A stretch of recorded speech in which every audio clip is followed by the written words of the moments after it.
नमस्कार, जय हिंद। आप सभी लोगों का बहुत बहुत स्वागत है रैंकर्स के इस प्यारे से प्लेटफॉर्म पर। तो आज बेसिकली हम लोग जो चैप्टर स्टार्ट करने वाले हैं वो है मेटल्स एंड नॉन मेटल्स।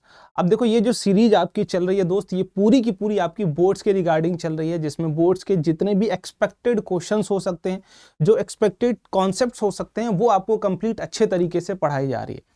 अब आपका काम ये है कि आप इस पूरी की पूरी वीडियो को अच्छे तरीके से देखिए और उसके साथ ही साथ एनसीईआरटी को एक बार अच्छे तरीके से पढ़ते जाओ। जो कॉन्सेप्ट्स यहाँ बताए जा रहे हैं, हो सकता है कि बहुत सारे कॉन्सेप्ट्स आपको सिमिलर मिलेंगे, कुछ कुछ एक्स्ट्रा पॉइंट्स भी मिलेंगे जिनको आपको अच्छे तरीके से नोट करना है, क्योंकि ये सारी जो वीडियोस, ये कंटेंट आपको जो मिल रहा है, ये सब कुछ एनालिसिस के बाद मिल रहा है, जिसमें आप लगभग 2 से 3 साल के पेपर्स को देखा गया है, जो कि अब इस बार थोड़ा और पैटर्न भी आप सभी लोगों का चेंज हुआ है, जिसमें कॉम्पिटेंसी बेस्ड क्वेश्चंस को लाया जाएगा, जिसमें थोड़ा सा आपको दिमाग अपना यूज करना पड़ेगा, डायरेक्ट क्वेश्चंस नहीं होंगे। तो हमें उस तरीके से ही पढ़ते हुए आगे बढ़ना है, ताकि हम उस तरीके के अप्रोच अपने दिमाग में लेके आ पाए, ताकि हम क्वेश्चंस को अच्छे तरीके से समझते हुए चले। अब सबसे पहले मैं अगर सेशन की बात करूं तो पूरे सेशन में आपको किस तरीके से चीजें मिलने वाली है उसको एक बार डिस्कस करते हैं, उसके बाद आगे बढ़ते हैं। देखो, हमारे पास पूरे के पूरे सेशन में 2 चीजें मैं कराने वाला हूं आपकी। पहले तो थ्योरी भी कराने वाला हूं, जो कि सबसे ज्यादा इंपॉर्टेंट रोल प्ले करती है। हो सकता है कि आपने एनसीईआरटी पढ़ा है, नहीं पढ़ा है, बट ये रिवीजन पर्पज के लिए प्रॉपर वीडियो है, तो इसमें मैं ये मान के चल रहा हूं कि एक बार आप एनसीईआरटी अच्छे तरीके से पढ़े होंगे। अगर नहीं भी पढ़े हो, थोड़ा सा अगर कोशिश करोगे ये वीडियो और एनसीईआरटी साथ साथ पढ़ते जाओ, तो सारी चीजें आपको समझ में आ जाएंगी। ठीक है, तो सबसे पहली चीज जो आपको इसमें मिलने वाली भाई, वो क्या है कि अच्छे तरीके से आपकी थ्योरी होगी। अब ये थ्योरी जो है वो 2 तरीके से फ्रेम मैंने किया हुआ कि एनसीईआरटी पर बेस्ड होगी। एनसीईआरटी से बहुत सारी चीजें मैंने डायरेक्टली उठाई हुई हैं, और वही चीजें उठाई हुई हैं जिन पर क्वेश्चंस पूछे गए हैं और जिस पर क्वेश्चन पूछे जा सकते हैं। दोनों चीजें इंपॉर्टेंट है भाई, कि जो आया हुआ है और जो पूछा जा सकता है, वही थ्योरीज इस वीडियो में आपको मिलने वाली है। ठीक है, और साथ ही साथ क्वेश्चंस कुछ आपको कराऊंगा जिसमें पीवाईक्यूज भी इन्वॉल्व होंगे, और कुछ कुछ एनसीईआरटी के एग्जांपल्स, इंटेक्स्ट क्वेश्चंस, ये भी मिक्स्ड होने वाले हैं।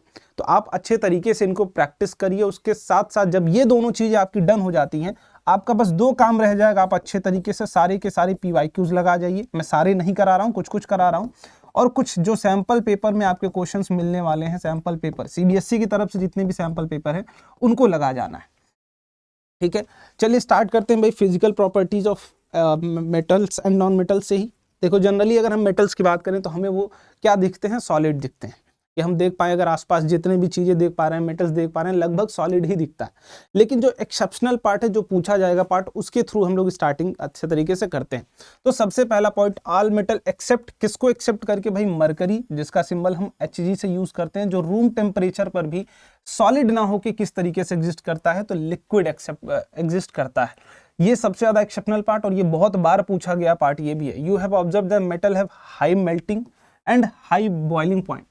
बट 2 मेटल्स ऐसे हैं जो यहाँ पर भी एक्सेप्शन, सबसे पहला एक्सेप्शन था भाई कि हमारे जो इतने भी मेटल्स हैं वो सॉलिड के फॉर्म में एग्जिस्ट करते हैं, लेकिन उसको भी ब्रेक करते हुए सबसे पहला मेटल जो आया वो लिथियम, मरकरी था, जो कि सबसे पहला मेटल जो रूम टेम्परेचर पर भी सॉलिड ना होकर लिक्विड फेज में एग्जिस्ट करता है। ठीक है, अब दूसरी चीज, जनरली मेटल्स के जो मेल्टिंग पॉइंट होते हैं वो हाइयर होते हैं, बट 2 मेटल्स ऐसे हैं, पहला यहाँ पर क्या है भैया, गैलियम, और दूसरा क्या है तो सीजियम। जो ऐसे हमारे पास मेटल्स हैं जिनको अगर आप अपने हाथ पर भी रखोगे तो हाथ की हीट से वो मेल्ट हो जाते हैं। क्लियर, जिनकी मेल्टिंग पॉइंट बहुत कम होती है। तो ये 2 एक्सेप्शन किसके हो गए, मेल्टिंग पॉइंट वाले के। अब इसके बाद अगली जो चीज आती थी भाई, अब नॉन मेटल से, नॉन मेटल क्या है, लश्चरस नहीं होते हैं, लेकिन आयोडीन को जब आप काटोगे तो ये लश्चरस होता है, शाइनी सरफेस होता है इसके पास। तो दूसरा एक्सेप्शन, देखो जितनी भी एक्सेप्शनल पार्ट है बस उतनी ही चीजें मैं कराते हुए चल रहा हूं, तो इनको बहुत अच्छे तरीके से देखते हुए चलना। अब तीसरा, carbon is non metal but can exist in different forms. देखो, एज एन एलोट्रॉप्स, जिनको हम एलोट्रॉप्स, और अगले चैप्टर में ये पूरी की पूरी डिटेल में चीजें आप पढ़ने वाले हो, जिससे डायमंड। अब देखो, नॉन मेटल्स हम जानते हैं कि जनरली गैसियस फॉर्मेट में होते हैं या तो लिक्विड फॉर्मेट में होते हैं, लेकिन कार्बन एक ऐसा एलिमेंट है जो कई फॉर्म्स में एग्जिस्ट करता है, बहुत सारे फॉर्म्स बनाता है, डिफरेंट डिफरेंट एलिमेंट्स इसके प्रेजेंट होते हैं, जैसे जिनको हम एलोट्रॉप्स कहते हैं, जैसे डायमंड हो गया, ग्रेफाइट हो गया, है ना, और फ्लोरीन, और बहुत सारे इसके हैं जो कि अगले चैप्टर मिलने वाले। लेकिन जो सबसे इंपॉर्टेंट बात यह है कि हमारे जो नॉन मेटल्स हैं वो गैसियस स्टेट में होंगे, लिक्विड स्टेट में होंगे, और हार्डेस्ट नहीं होते। लेकिन जो यहाँ पे एक्सेप्शन मिलने वाला है वो किसका, डायमंड का, which is the hardest substance, बहुत ज्यादा हार्ड है।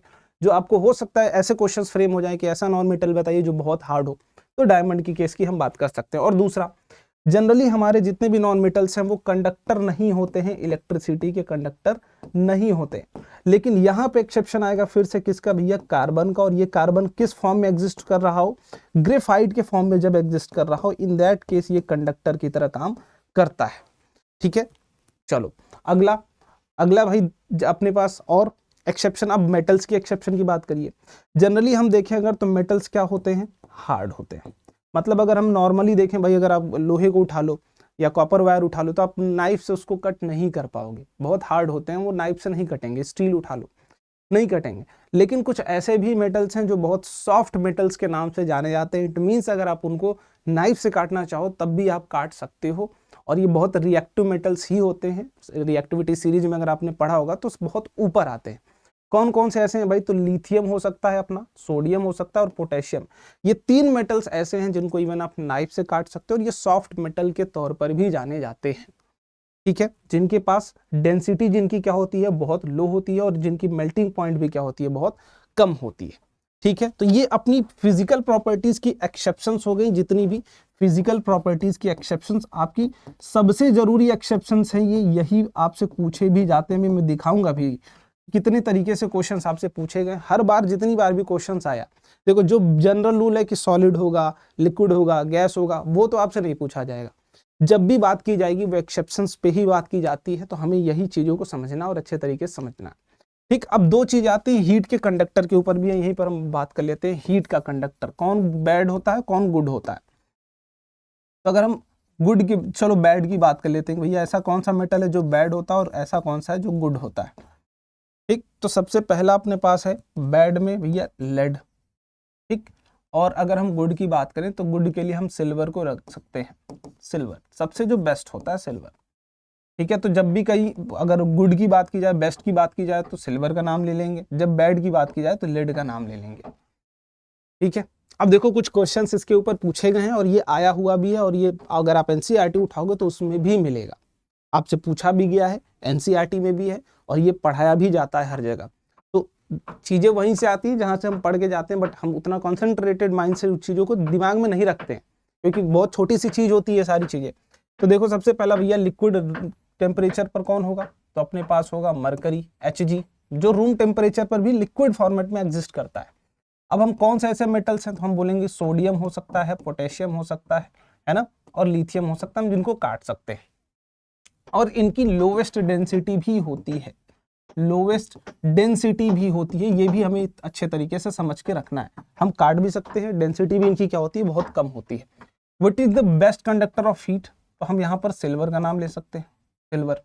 Which is the best conductor of, bad conductor of heat, तो हम यहाँ लेड का नाम ले सकते हैं। ठीक, अब ये 2 बेसिक प्रॉपर्टीज हैं, ये 8th 9th से पढ़ते आ रहे हो। मैलिएबल प्रॉपर्टी क्या है, डक्टाइल प्रॉपर्टी क्या है, दोनों बहुत बेसिक, और 8th 9th से आप ये चीजें पढ़ते आ रहे हैं। चलिए अब थोड़ा सा आगे बढ़ते हुए फास्ट तरीके से ही चलने की कोशिश करेंगे, क्योंकि रिकॉर्डेड है, आप प्रीमियर देख रहे हैं।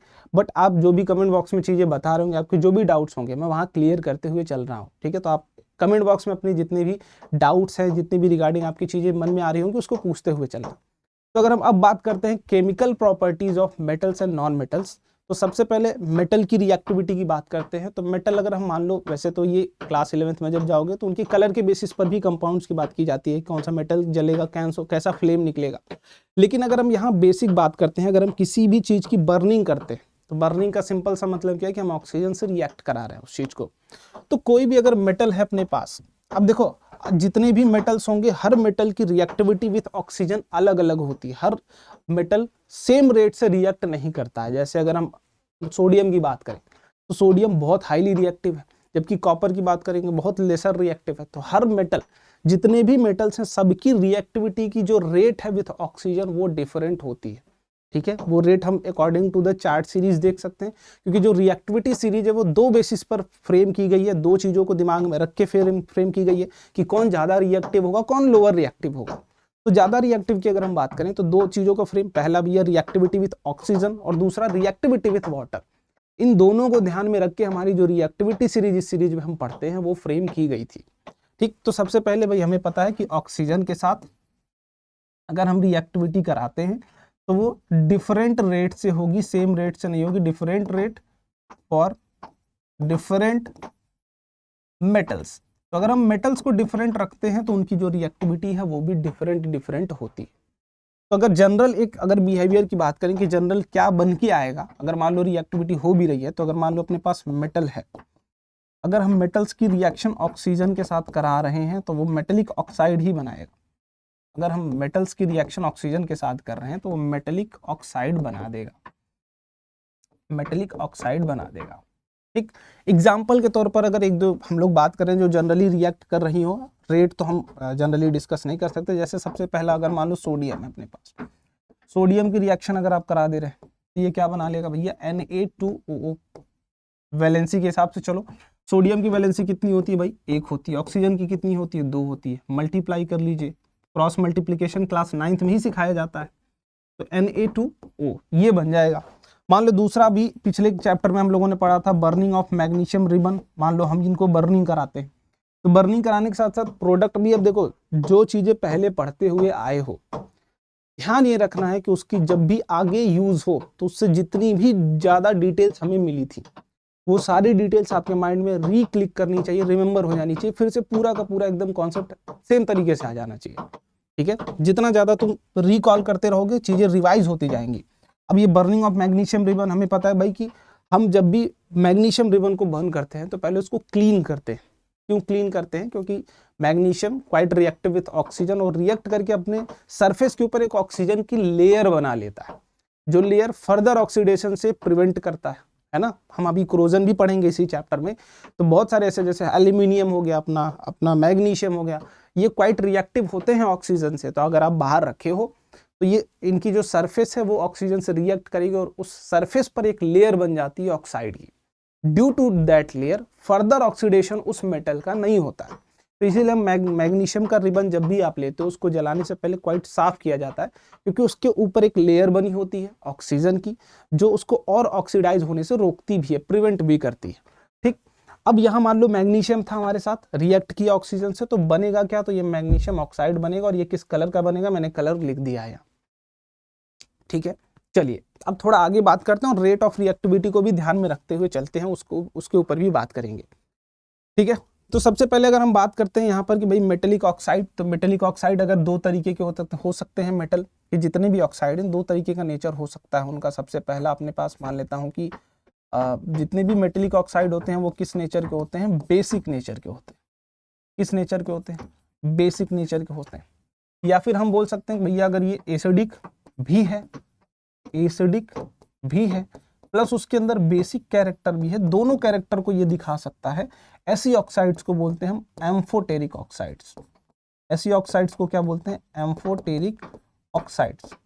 ऐसी ऑक्साइड्स भी है जो दोनों हो, एसिडिक कैरेक्टर भी हो और बेसिक कैरेक्टर भी हो जिनके पास।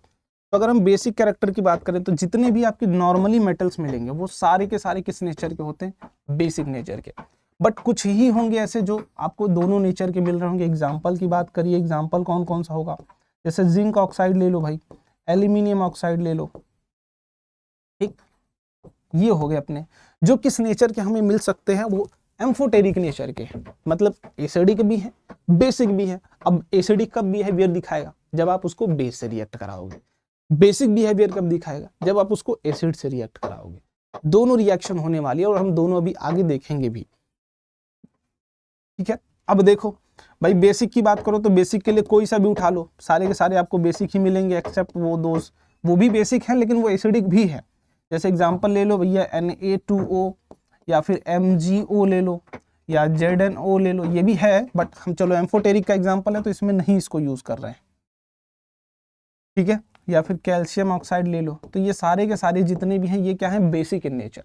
जैसे मान लो अगर इस चीज को आपको कभी भी बताने के लिए बोल दिया जाए भाई बताइए कैसे, तो हम मान लेते हैं इस तरीके से कि अगर ये अपने पास है एक मेटल का कोई भी ऑक्साइड, हम इसको डाल देते हैं पानी के अंदर, तो रिएक्शन थोड़ी एक्सोथर्मिक होगी, नो डाउट ये एक्सोथर्मिक रिएक्शन होगी।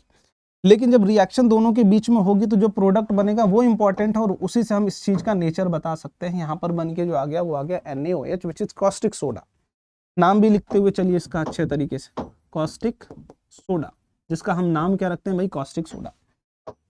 अगर आप जनरली देखिए तो ये किस नेचर का होता है, ये होता है न्यूट्रल। हम पानी पी रहे भैया, ये न्यूट्रल नेचर का है, इसका ना एसिडिक कैरेक्टर है ना बेसिक कैरेक्टर, ये न्यूट्रल कैरेक्टर में रहता है।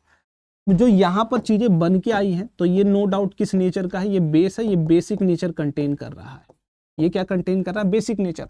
अब जो ये हमारा रिजल्ट आया हुआ, ये बना किस चीज से भाई, दो चीजों के मिक्सचर से, पहला पानी था, दूसरा सोडियम ऑक्साइड था, एक ये था एक ये था, मिलके इन दोनों ने प्रोडक्ट बनाया ये। अब ये तो इटसेल्फ खुद तो भाई न्यूट्रल था, ये तो खुद क्या था, न्यूट्रल था, लेकिन जो प्रोडक्ट बन के आया वो क्या बन के आया है, बेसिक नेचर का बन के आया। तो इट मीन्स जो चीज हमने इसमें मिलाई होगी वो खुद किस नेचर की रही होगी, बेसिक नेचर की रही होगी। वो खुद किस नेचर की रही होगी, बेसिक नेचर की रही होगी। तो हम इस चीज से भी थोड़ा सा अपनी आइडिया लगा सकते हैं भाई कि कोई भी मेटल ऑक्साइड क्या बनाएगा, बेस बनाएगा अगर उसको हम पानी में डालेंगे। ठीक है, तो ये भी चीज यहां लिख सकते हैं हम लोग कि मेटल ऑक्साइड प्लस अगर आप इसको H2O बनाते हो तो वो उस मेटल का ही बेस बनाएगा, उसका क्या बनाएगा, बेस बनाएगा। अगर आप एग्जाम्पल के तौर पर और भी एग्जाम्पल्स ले सकते हैं हम लोग, बट कुछ रिएक्टिविटी की अब बात कर लेते हैं इधर कि मान लीजिए अगर अपने पास है कोई एम्फोटेरिक ऑक्साइड, चलो हमने मेटल वाली की तो बात कर ली भाई कि जो बेसिक नेचर का एग्जिस्ट करता है, ओनली बेसिक नेचर, लेकिन जो बेसिक भी कंटेन करता हो और एसिडिक भी कंटेन करता हो उनको हम एम्फोटेरिक ऑक्साइड्स बोलते हैं, और बेसिक डेफिनेशन आपको ऊपर दिख रही होगी। तो अब अगर हम रिएक्टिविटी की बात करें भाई, सेम मान लो अगर उनके पास है कैरेक्टर, तो हम देखना चाहेंगे भाई, चलो बेसिक वाला हमें पता है कि हम एसिड से रिएक्ट कराएंगे तो न्यूट्रलाइजेशन रिएक्शन होगी, लेकिन अगर हम उसको बेस से ही रिएक्ट कराएंगे तब किस तरीके की रिएक्शन होगी उसको देखते हैं। मान लो ये अपने पास क्या है, एम्फोटेरिक ऑक्साइड, इसके पास एसिडिक कैरेक्टर भी है और बेसिक कैरेक्टर भी है, लेकिन हमने अभी पहला जो रिएक्शन करा रहे हैं वो किसके साथ करा रहा हूं दोस्तों, एसिड के साथ करा रहा हूं। इट मीन्स यहाँ जो इसका बिहेवियर निकल के आएगा वो कैसा आएगा, बेसिक बिहेवियर निकल के आएगा। इसका कौन सा बिहेवियर निकल के आएगा, बेसिक। अब एसिड हो प्लस बेस हो, एसिड हो प्लस बेस हो, तो ये हमेशा रिजल्ट आपको न्यूट्रलाइजेशन प्रोडक्ट का मिलता है, जिसमें आपको एक सॉल्ट मिलेगा प्लस एक वाटर मिलने वाला है। दो चीजें मिलने वाली है, एक सॉल्ट मिलने वाला है, एक वाटर मिलने वाला है। देखो क्या वही मिल रहा है, यहाँ पर एक एल्यूमिनियम ऑक्साइड हमने लिया और एक सल्फ्यूरिक हाइड्रोक्लोरिक एसिड ले लिया, तो यहाँ एक सॉल्ट बना एल्यूमिनियम का, एल्यूमिनियम क्लोराइड, और पानी बन के आ गया। तो रिएक्शन नो डाउट कौन सी होगी, न्यूट्रलाइजेशन रिएक्शन। बोलो, न्यूट्रलाइजेशन रिएक्शन। और भी कोई रिएक्शन दिख रही है क्या, और भी कोई रिएक्शन की टाइप दिख रही है, तो हाँ बिल्कुल दिख रही है। और कौन सी, double displacement, double displacement reaction भी मिल रही है। दोनों रिएक्शन की टाइप हमको दिख रही है। पहला न्यूट्रलाइजेशन भी दिख रही है जिसमें प्रोडक्ट हमेशा क्या बनता है, एसिड प्लस बेस, सॉल्ट और वाटर बनता है। और दूसरा भाई देखें तो हमने यहाँ पर देखें तो दोनों एक दूसरे के आयंस को एक्सचेंज कर लिए, हाइड्रोजन के साथ ऑक्सीजन आ गया, एल्यूमिनियम के साथ क्लोरीन आ गया, डबल डिस्प्लेसमेंट रिएक्शन भी हो रही है। ठीक है, चलो आगे अगली चीज पर बात करते हैं। अब दूसरी चीज, हमने सेम कंपाउंड है अपने पास एल्यूमिनियम ऑक्साइड, इसको कहाँ मिला दिया, NaOH में। अब ये किस नेचर का भैया, ये बेस है, ये क्या है, बेस। अब इनका जो कैरेक्टर आना चाहिए वो कौन सा कैरेक्टर बाहर निकल के आएगा, एसिड वाला कैरेक्टर बाहर निकल के आएगा। यहाँ ये एसिड में जब डाल रहे थे तो ये बेस की तरह बिहेव कर रहा है, यहाँ जब बेस में हम डाल रहे हैं तो एसिड की तरह बिहेव कर रहा है, और यहाँ पर क्या बन के आ रहा है, सोडियम एल्यूमिनेट बन के आ रहा है। ठीक, इनका नाम लिख लो भैया, सोडियम एल्यूमिनेट। ठीक, और ये एक सॉल्ट है, क्या है भाई, सॉल्ट प्लस वाटर, क्या बना, वाटर। फिर से रिएक्शन क्या है, न्यूट्रलाइजेशन रिएक्शन, और आप देखेंगे तो डबल डिस्प्लेसमेंट भी होगी। बोलो, ठीक, न्यूट्रलाइजेशन रिएक्शन हो रही है अपने पास, चले, है ना। तो अब अगर हम यहाँ इसके नेचर की बात करें तो एक बार ये बेसिक नेचर दिखा रहा है, एक बार एसिडिक नेचर दिखा रहा है। तो ऐसी जो भी ऑक्साइड्स होंगी जो एसिडिक नेचर भी दिखाने की कैपेबिलिटी रखती हो और बेसिक तो होती ही है मेटेलिक ऑक्साइड्स, तो ये ऐसी ऑक्साइड्स क्या कहलाती हैं, एम्फोटेरिक ऑक्साइड्स कहलाती हैं। क्लियर, चलिए अब आगे बढ़ते हैं भाई। अब वहां हम ZnO का भी कर सकते थे, ये रिएक्शन की बात हमने कर ली है। Most metal oxide are insoluble in water, बहुत सारी मेटेलिक ऑक्साइड्स क्या होती हैं, insoluble in water, but some of these dissolve in water to form alkali. इसीलिए हम जो पहले ऐसे मेटल्स होते हैं इनको अल्कली मेटल्स भी बोलते हैं, अल्कली मेटल्स। ठीक, विच डिसॉल्व्स इन वाटर। ठीक, सोडियम हो गया, पोटेशियम हो गया, लिथियम हो गया। ठीक है, ठीक, मेजरली ये है अपने पास, इनको हम करेंगे तो ये डिसॉल्व हो जाएंगे, ग्रुप फर्स्ट का एलिमेंट आपके पास। तो एग्जांपल सबसे पहले sodium oxide, potassium oxide, lithium का भी ले सकते हैं, Li2O प्लस H2O। ठीक, ये भी बनाएगा LiOH, ये भी बना लेगा, तो ये भी घुल जाएंगे। तो ऐसे मेटल्स भैया जो पानी में घुल जाएं वो अल्कली मेटल्स ही कहलाते हैं। ठीक, जिनकी ऑक्साइड्स पानी में घुलने के बाद बेस बना दे। तो बेसिकली ऐसे बेसिस जो पानी में घुल जाए, एल्कली क्या होते हैं, ऐसे बेसिस जो पानी में डिजॉल्व हो सकते हैं वही एल्कली कहलाते हैं। अभी पिछले एसिड बेस वाले में आपने पढ़ा होगा। तो यहाँ पर भी ऐसी ऑक्साइड्स जो पानी में घुल जाएं वो क्या कहलाती हैं, एल्कली मेटल्स, वो जिन मेटल्स से ऑक्साइड घुल जाए। ठीक, अब इसके बाद कुछ बातें जो स्टार्टिंग में मैंने बताया था कि जब हम मेटल्स की रिएक्शन कराते हैं ऑक्सीजन के साथ, तो हर मेटल की अपनी अपनी डिफरेंट रेट से रिएक्शन होती है। कोई तेज होगा, बहुत तेजी से विग्रसली रिएक्ट करेगा, कोई थोड़ा मॉडरेटली रिएक्ट करेगा, कोई बहुत स्लोली रिएक्ट करेगा। अब सिर्फ हम इस ऑक्सीजन की रिएक्टिविटी के हिसाब से किसी मेटल की टेंडेंसी नहीं बता सकते कि वो कितना स्ट्रांग है, कितना वीक है। लेकिन दो कैरेक्टरिस्टिक्स के साथ हम उस चीज को प्रिपेयर कर चुके हैं कि पहला तो ऑक्सीजन की रिएक्टिविटी, दूसरा पानी के साथ रिएक्टिविटी। तो अगर हम सबसे पहले ऑक्सीजन की रिएक्टिविटी की बात करें तो सबसे पहले जो मेटल्स आपको मिलेंगे ऊपर, जो आप रिएक्टिविटी सीरीज में भी देखते हो, पोटेशियम, सोडियम, ये क्या करते हैं, जैसे ही आप ऑक्सीजन में छोड़ोगे, ऑक्सीजन के साथ इनकी रिएक्टिविटी, जो रिएक्शन की रेट है, ये बहुत तेज होती है। इवन जब आप ये रिएक्शन कराओगे तो नो डाउट क्या बनेगा, मेटल ऑक्साइड बनेगा, सोडियम का ऑक्साइड या पोटेशियम का ऑक्साइड या लिथियम का ऑक्साइड, कुछ भी बनाओगे ऑक्साइड ही बनाएंगे। बट ये बहुत विगरसली रिएक्ट करते हैं, इट मीन्स इनकी रिएक्शन बहुत तेज होती है और ये एक्सोथर्मिक भी होती है। इवन ये फायर भी लग सकती है वहां पर, इतनी तेज रिएक्शन होती है कि फायर भी लग सकती है। ठीक, even they can catch fire if it kept in open. इसीलिए हम इनको ओपन में भी नहीं रख सकते कि नॉर्मली जैसे आप घर में अपने आयरन रखे हुए तो ऐसे ही सोडियम को भी फेंक दो, नहीं फेंक सकते। हो सकता है कि भाई वो रिएक्ट करे ऑक्सीजन से और बर्न कर जाए, तो चीजें आसपास कुछ हो भाई वो भी खराब हो जाए, एक्सीडेंटल कुछ फायर लग जाए वहाँ। तो इसलिए हम उनको ओपन में नहीं रख सकते। तो जब भी रखते हैं या तो पैराफिन वैक्स से कोटेड करके रखते हैं या तो हम केरोसिन में रखते हैं, दो चीजें कर सकते हैं। तो hence to protect them and prevent accidental fires they are kept in kerosene oil. तो सोडियम हो अपना या फिर अपने पास पोटेशियम हो या लिथियम, ये सारे के सारे कहाँ रखे जाते हैं, इसमें रखे जाते हैं। At ordinary temperature surface of metal such as magnesium, ये भी मैंने कुछ देर पहले बताया कि मैग्नीशियम हो गया अपना, मैग्नीशियम, एल्यूमिनियम और इधर जिंक हो गया अपना, और लेड। ये 3-4 मेटल्स ऐसे हैं जो क्वाइट रिएक्टिव, थोड़े लेसर होते हैं, ये हाईली एक्सोथर्मिक नहीं होते हैं, एक्सोथर्मिक नहीं होते हैं और इनको ओपन में आप रख सकते हो। ये रिएक्टिव तो हैं ऑक्सीजन से बट मॉडरेटली रिएक्टिव हैं, थोड़ा बहुत रिएक्ट कर जाते हैं। अब ये जब रिएक्ट करेंगे तो इनकी सबसे खास बात ये है कि जब ये ऑक्सीजन के साथ रिएक्ट करेंगे, मान लो मेटल है कोई, तो मेटल का सरफेस जितना भी होगा, बाहरी सरफेस जो ऑक्सीजन के कॉन्टेक्ट में होगा, वो क्या करेगा, मेटल का ऑक्साइड प्रिपेयर करेगा, मेटल का ऑक्साइड बनाएगा, जो खुद फर्दर ऑक्सीडेशन को क्या करते हैं, प्रिवेंट करते हैं। ठीक है, तो इसके ऊपर बहुत सारे क्वेश्चंस आए हुए हैं। अगर आपने सैंपल पेपर देखा होगा तो दो तरीके के यहाँ पर आपको मेटल्स दिए गए थे और बोला गया था कि मान लो हम एक सरफेस से एक लाइन यहाँ क्रॉस खींच दे रहे हैं, एक लाइन यहाँ खींच दे रहे हैं। ठीक है, अगर हम इनकी कोरोजन की बात करते हैं तो सबसे पहले कौन सा मेटल हमारा कोरोड पूरी अच्छी तरीके से हो जाएगा। तो अगर मान लेता हूं मेरा मेटल ए है, ये मेटल बी है, तो मैं बोल रहा हूं ये अगर हमारी ऑक्सीडेशन की बाउंड्री है जो यहां तक मेटल खत्म हो जाएगा। तो दो मेटल्स आपको दिए गए थे, इसको बोला गया था कि आयरन है ये, इसको बोला गया था कि एल्यूमिनियम है। तो कौन सा वाला मेटल होगा जो अच्छे तरीके से पूरी तरीके से कोरोड हो जाएगा और खत्म हो जाएगा। तो इसके लिए यही वाला कॉन्सेप्ट लगेगा। जैसे अगर हम आयरन की रस्टिंग की बात करें तो आयरन भी क्या करता है, ऑक्सीजन से रिएक्ट करता है और रस्ट बनाता है, जो धीरे धीरे धीरे सरफेस खत्म हो जाता है। कोरोजन यही है ना कि जब सरफेस, किसी भी मेटल का सरफेस धीरे धीरे कोरोड होने लगे और वो खत्म होने लगे, तो यही था कोरोजन।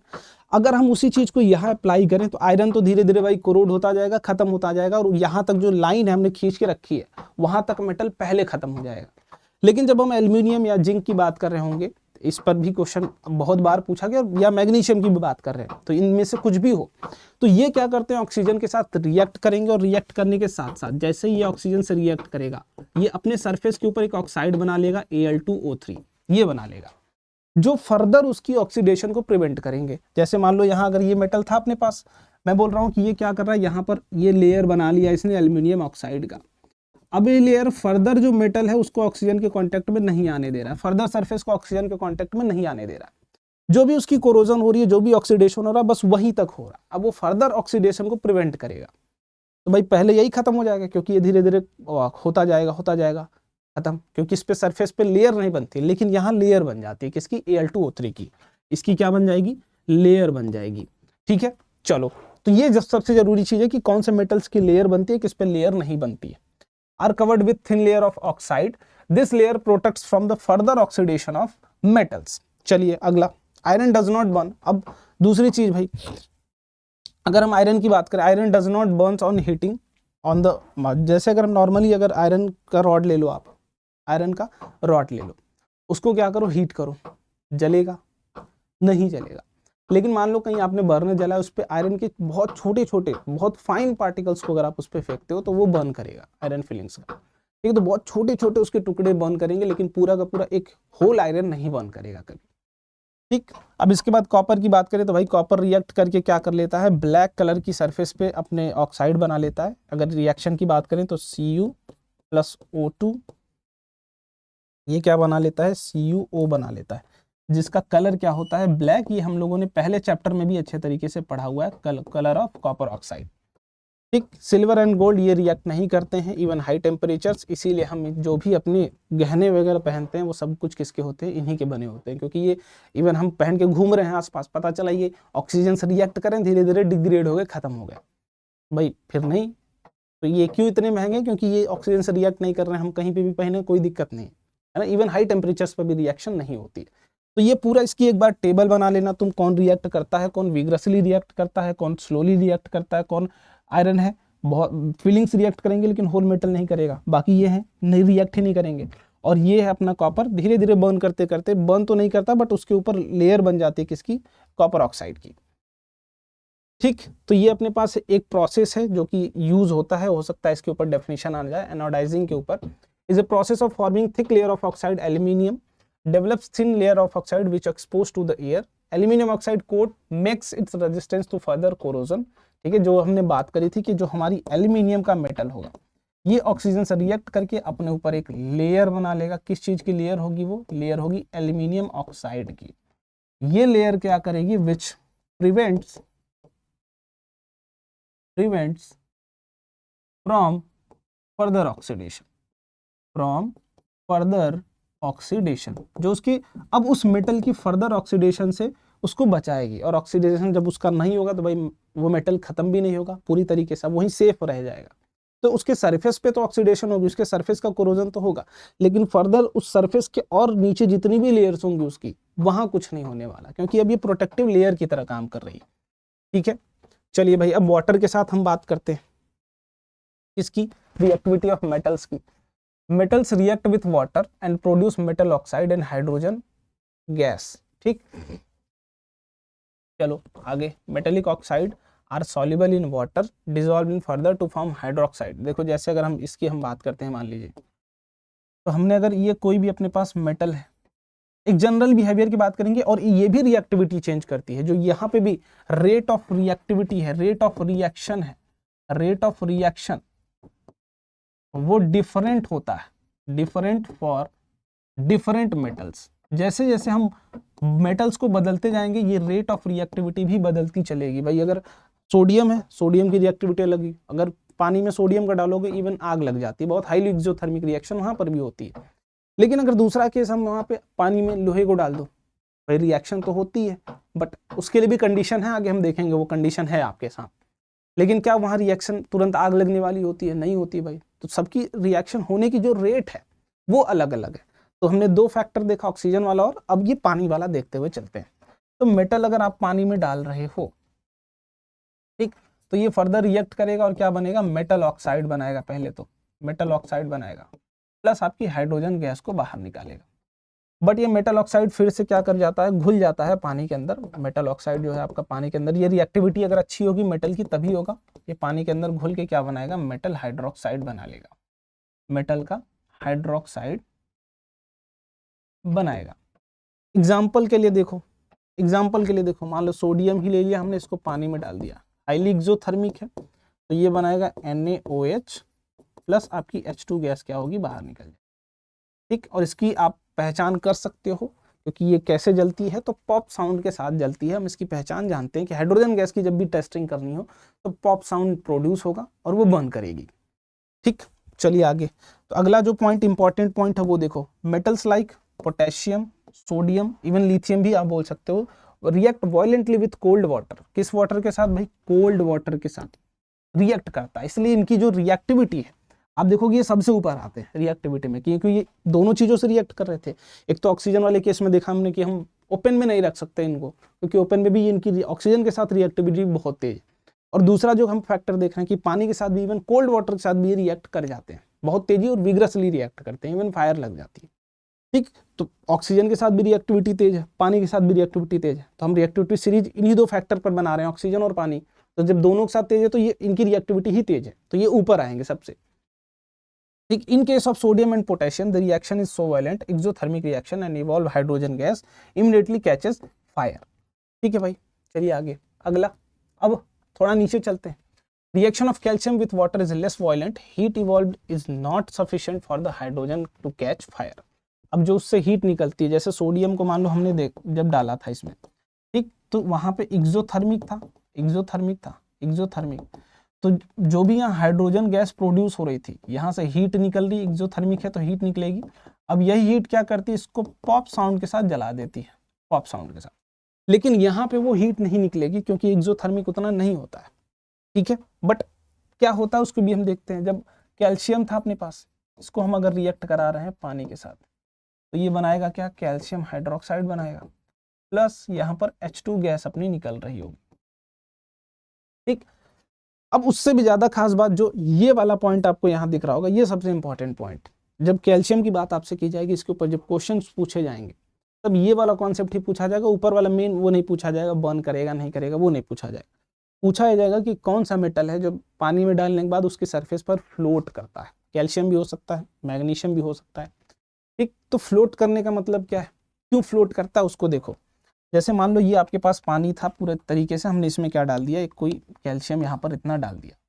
अब ये यहाँ पर रिएक्शन होगी, दोनों प्रोडक्ट बन रहा होगा, ये प्रोडक्ट प्रिपेयर हो रहा होगा, लेकिन यहाँ से निकल क्या रही होगी, तो हाइड्रोजन गैस निकल रही होगी, जो इसके सरफेस पर आके क्या कर जाती है, चिपक जाती है। और गैस की डेंसिटी इन कंपेरिजन टू पानी कम है, तो ये क्या करेंगे, यहाँ पर फ्लोट करते हैं। ये क्या करते हैं, यहाँ पर सरफेस पर ही फ्लोट करने लगेंगे।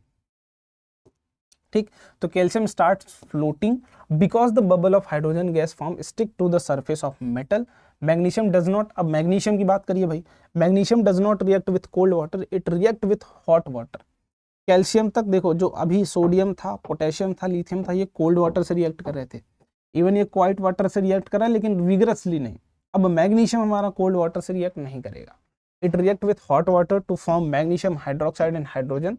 इट ऑल्सो स्टार्ट्स फ्लोटिंग, ये भी रिएक्ट करेगा, बट किससे पहले, तो आप ये समझिए कि हॉट वाटर से रिएक्ट करेगा, और हॉट वाटर से रिएक्ट करने के बाद ये भी फ्लोट करेगा। क्यों, क्योंकि उसके भी सरफेस पर हाइड्रोजन गैस जाके चिपक जाती है। ठीक, तो पहला भाई calcium but with not hot water, और दूसरा है अपने पास magnesium with H2O hot water. ठीक, चलो आगे। Metals like aluminium, iron, zinc do not react with cold और हॉट। ये जनरली रिएक्ट करते हैं, तो किससे रिएक्ट करते हैं, स्टीम से। कौन कौन भाई, एल्यूमिनियम, आयरन, जिंक, ये सिर्फ किससे रिएक्ट करेंगे, तो स्टीम से रिएक्ट करेंगे। और ये मेटेलिक ऑक्साइड ही बनाते हैं, metal oxide, no hydroxide, only metal oxide, क्योंकि ये फर्दर डिसॉल्व नहीं होता है पानी में। अभी मैं कुछ देर पहले देखा, सबसे पहले भाई वाटर से रिएक्ट करेगा, मेटल की ऑक्साइड प्रिपेयर हो रही थी और वो क्वाइट रिएक्टिव थी पानी के साथ, तो वो क्या बना रही थी, और घुल के बेस बना रही थी, अल्कली बना रही थी। लेकिन ये इटसेल्फ, हम इन मेटल्स की बात करें तो ये मेटल्स पानी में घुलने वाले नहीं है, तो ये इवन रिएक्ट ही स्टीम से करते हैं, ना हॉट वाटर से ना कोल्ड वाटर से, स्टीम से रिएक्ट करते हैं। और जब स्टीम से रिएक्ट करेंगे तो ये मेटल ऑक्साइड बनाएंगे, क्योंकि रिएक्ट कर ही रहा है ऑक्सीजन से। अब लेकिन ये फर्दर डिसॉल्व नहीं होता, इसीलिए इनको हम एल्कली भी नहीं कहते, ये एल्कली नहीं है, क्योंकि ये पानी में डिसॉल्व नहीं हो रहे हैं। तो डिसॉल्व नहीं होंगे तो इनका जो फर्दर प्रोडक्ट होगा और फाइनल होगा मेटल ऑक्साइड ही होगा, और यहाँ H2 गैस बाहर निकल रही है। ठीक, गैस तो H2 ही निकलेगी, वो तय बात है। अब इनकी रिएक्टिविटी पे ध्यान देते हुए चलना। हम सबसे पहले किसकी बात किए थे, पोटेशियम की, सोडियम की, फिर कैल्शियम की, फिर मैग्नीशियम की। ठीक, किसकी भाई, पोटेशियम की, सोडियम की, कैल्शियम की, मैग्नीशियम की। ठीक, इतनी हम लोगों ने बात कर लिया है। अब बात किसकी कर रहे हैं, एल्यूमिनियम की, आयरन की, जिंक की।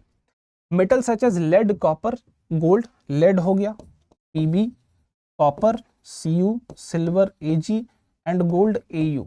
ये जितने भी हमारे मेटल्स हैं, ये इवन हॉट वाटर, स्टीम या फिर कोल्ड वाटर कुछ भी ले लो, ये रिएक्ट नहीं करेंगे, इनकी रिएक्टिविटी कम है। और ये इवन ऑक्सीजन से भी नहीं रिएक्ट कर रहे थे। कॉपर तो चलो ठीक है रिएक्ट कर रहा था, लेड भी रिएक्ट कर रहा था, बट सिल्वर और ये अपने पास गोल्ड जो था या प्लेटिनम वो सारे रिएक्ट नहीं कर रहे थे। तो देखो अगर आप दोनों में थोड़ा सा डिफरेंस देखते हुए चलो, अगर आप दोनों का सिमिलैरिटी देखते हुए चलो, तो ऑक्सीजन की जो रिएक्टिविटी थी और हाइड्रोजन पानी के साथ जो रिएक्टिविटी, दोनों को कंपेयर करते हुए हम रिएक्टिविटी सीरीज को बना सकते हैं कि भाई कितना रिएक्ट करता है। ठीक, अब चलो कुछ यहाँ हम लोग थोड़ा सा बात कर लेते हैं reactions of metal with acids. मान लो यहाँ देखते हैं तो हमारे पास है मेटल, हम इसको डाल रहे हैं एसिड के अंदर। वैसे एसिड बेस वाले चैप्टर में भी आपने पढ़ा होगा।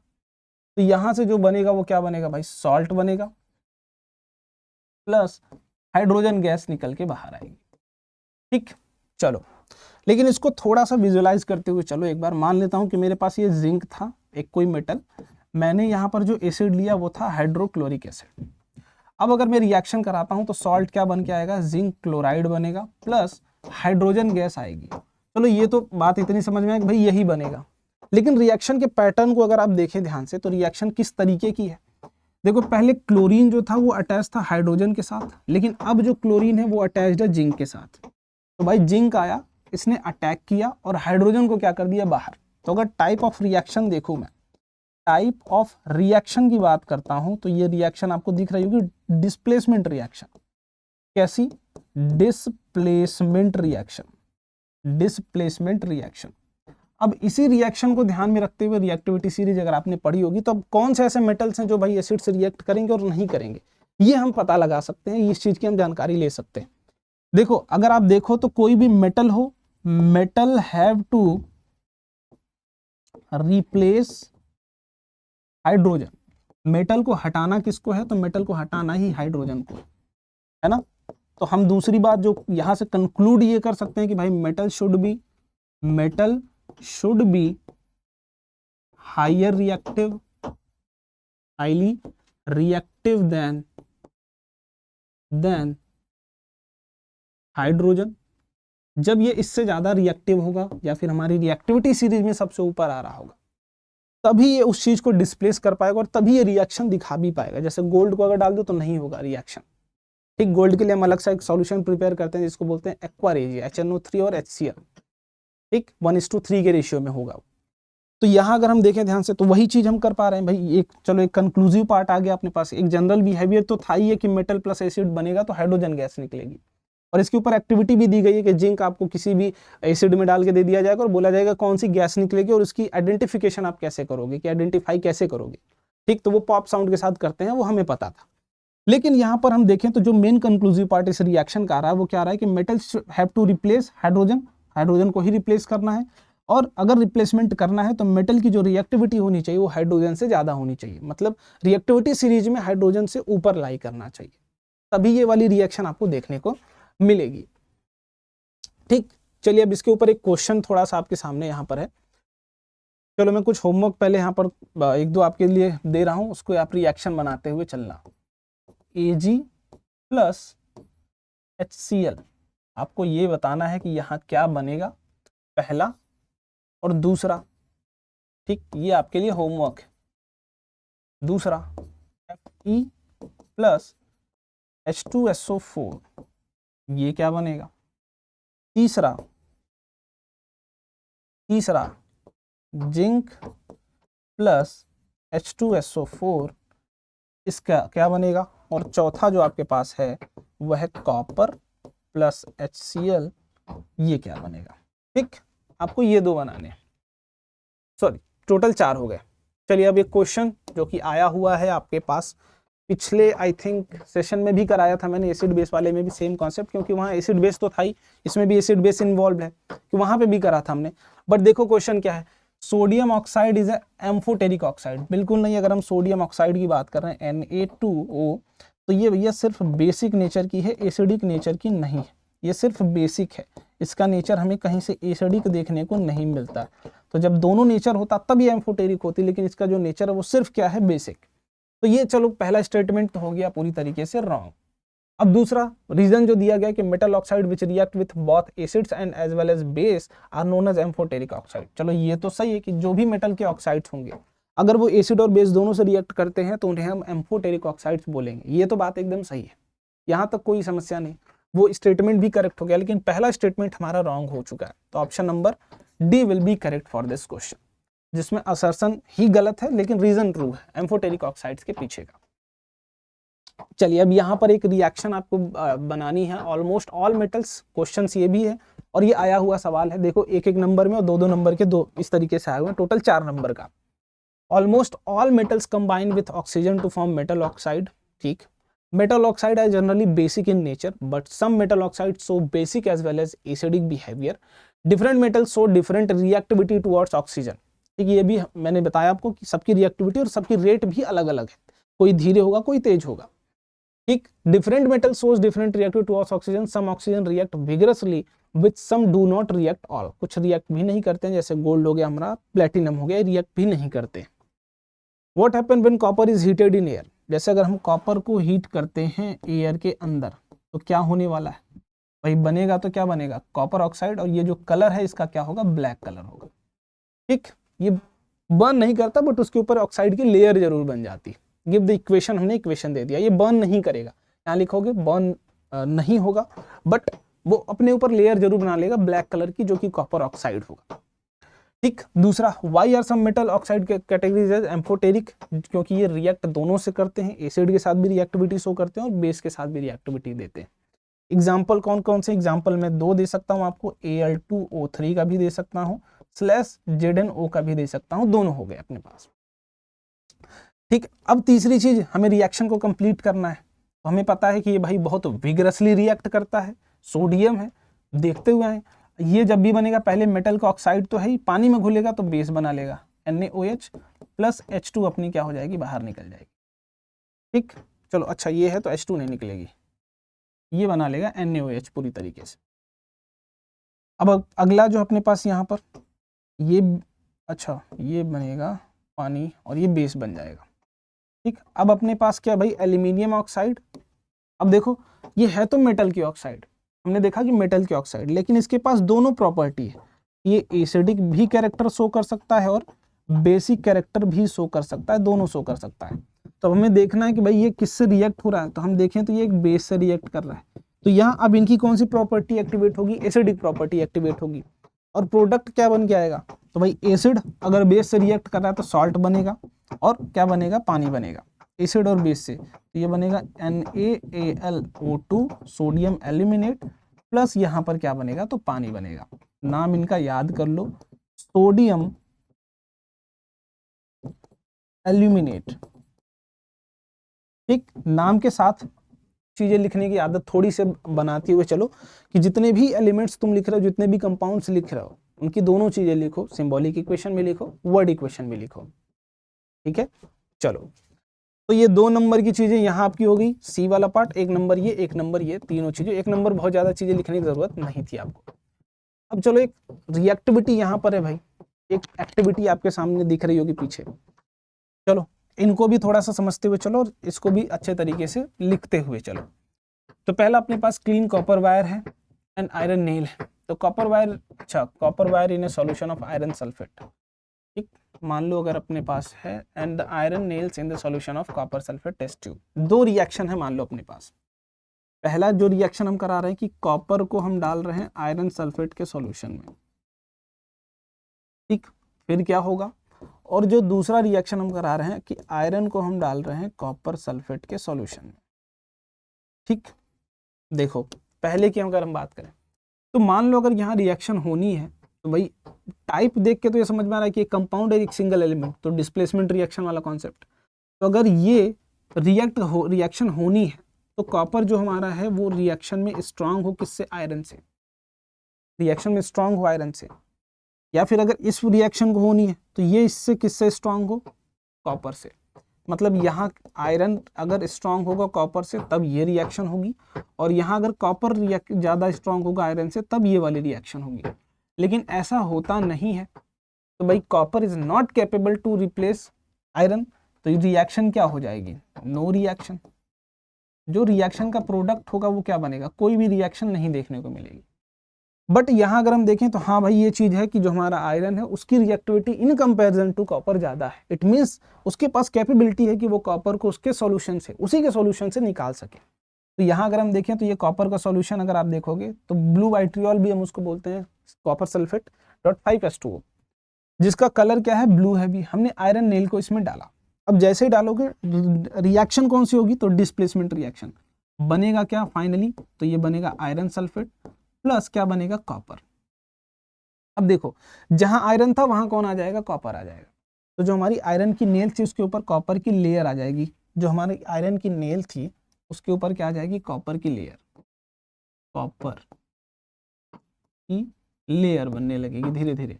और इसका जो कलर होता है वो क्या होता है, ब्राउन कलर। आपने देखा होगा अगर कॉपर के बर्तन आपके घर में होंगे तो उसकी जो कलर हो जाएगी वो ब्राउन। तो धीरे धीरे जो आयरन नेल का कलर था वो ब्राउन होता जाएगा और जो हमारी सॉल्यूशन का कलर था वो लगभग ग्रीन इस कलर में आता जाएगा। ठीक, ऐसा क्यों हो रहा है, क्योंकि due to formation of copper और due to formation of iron sulphate.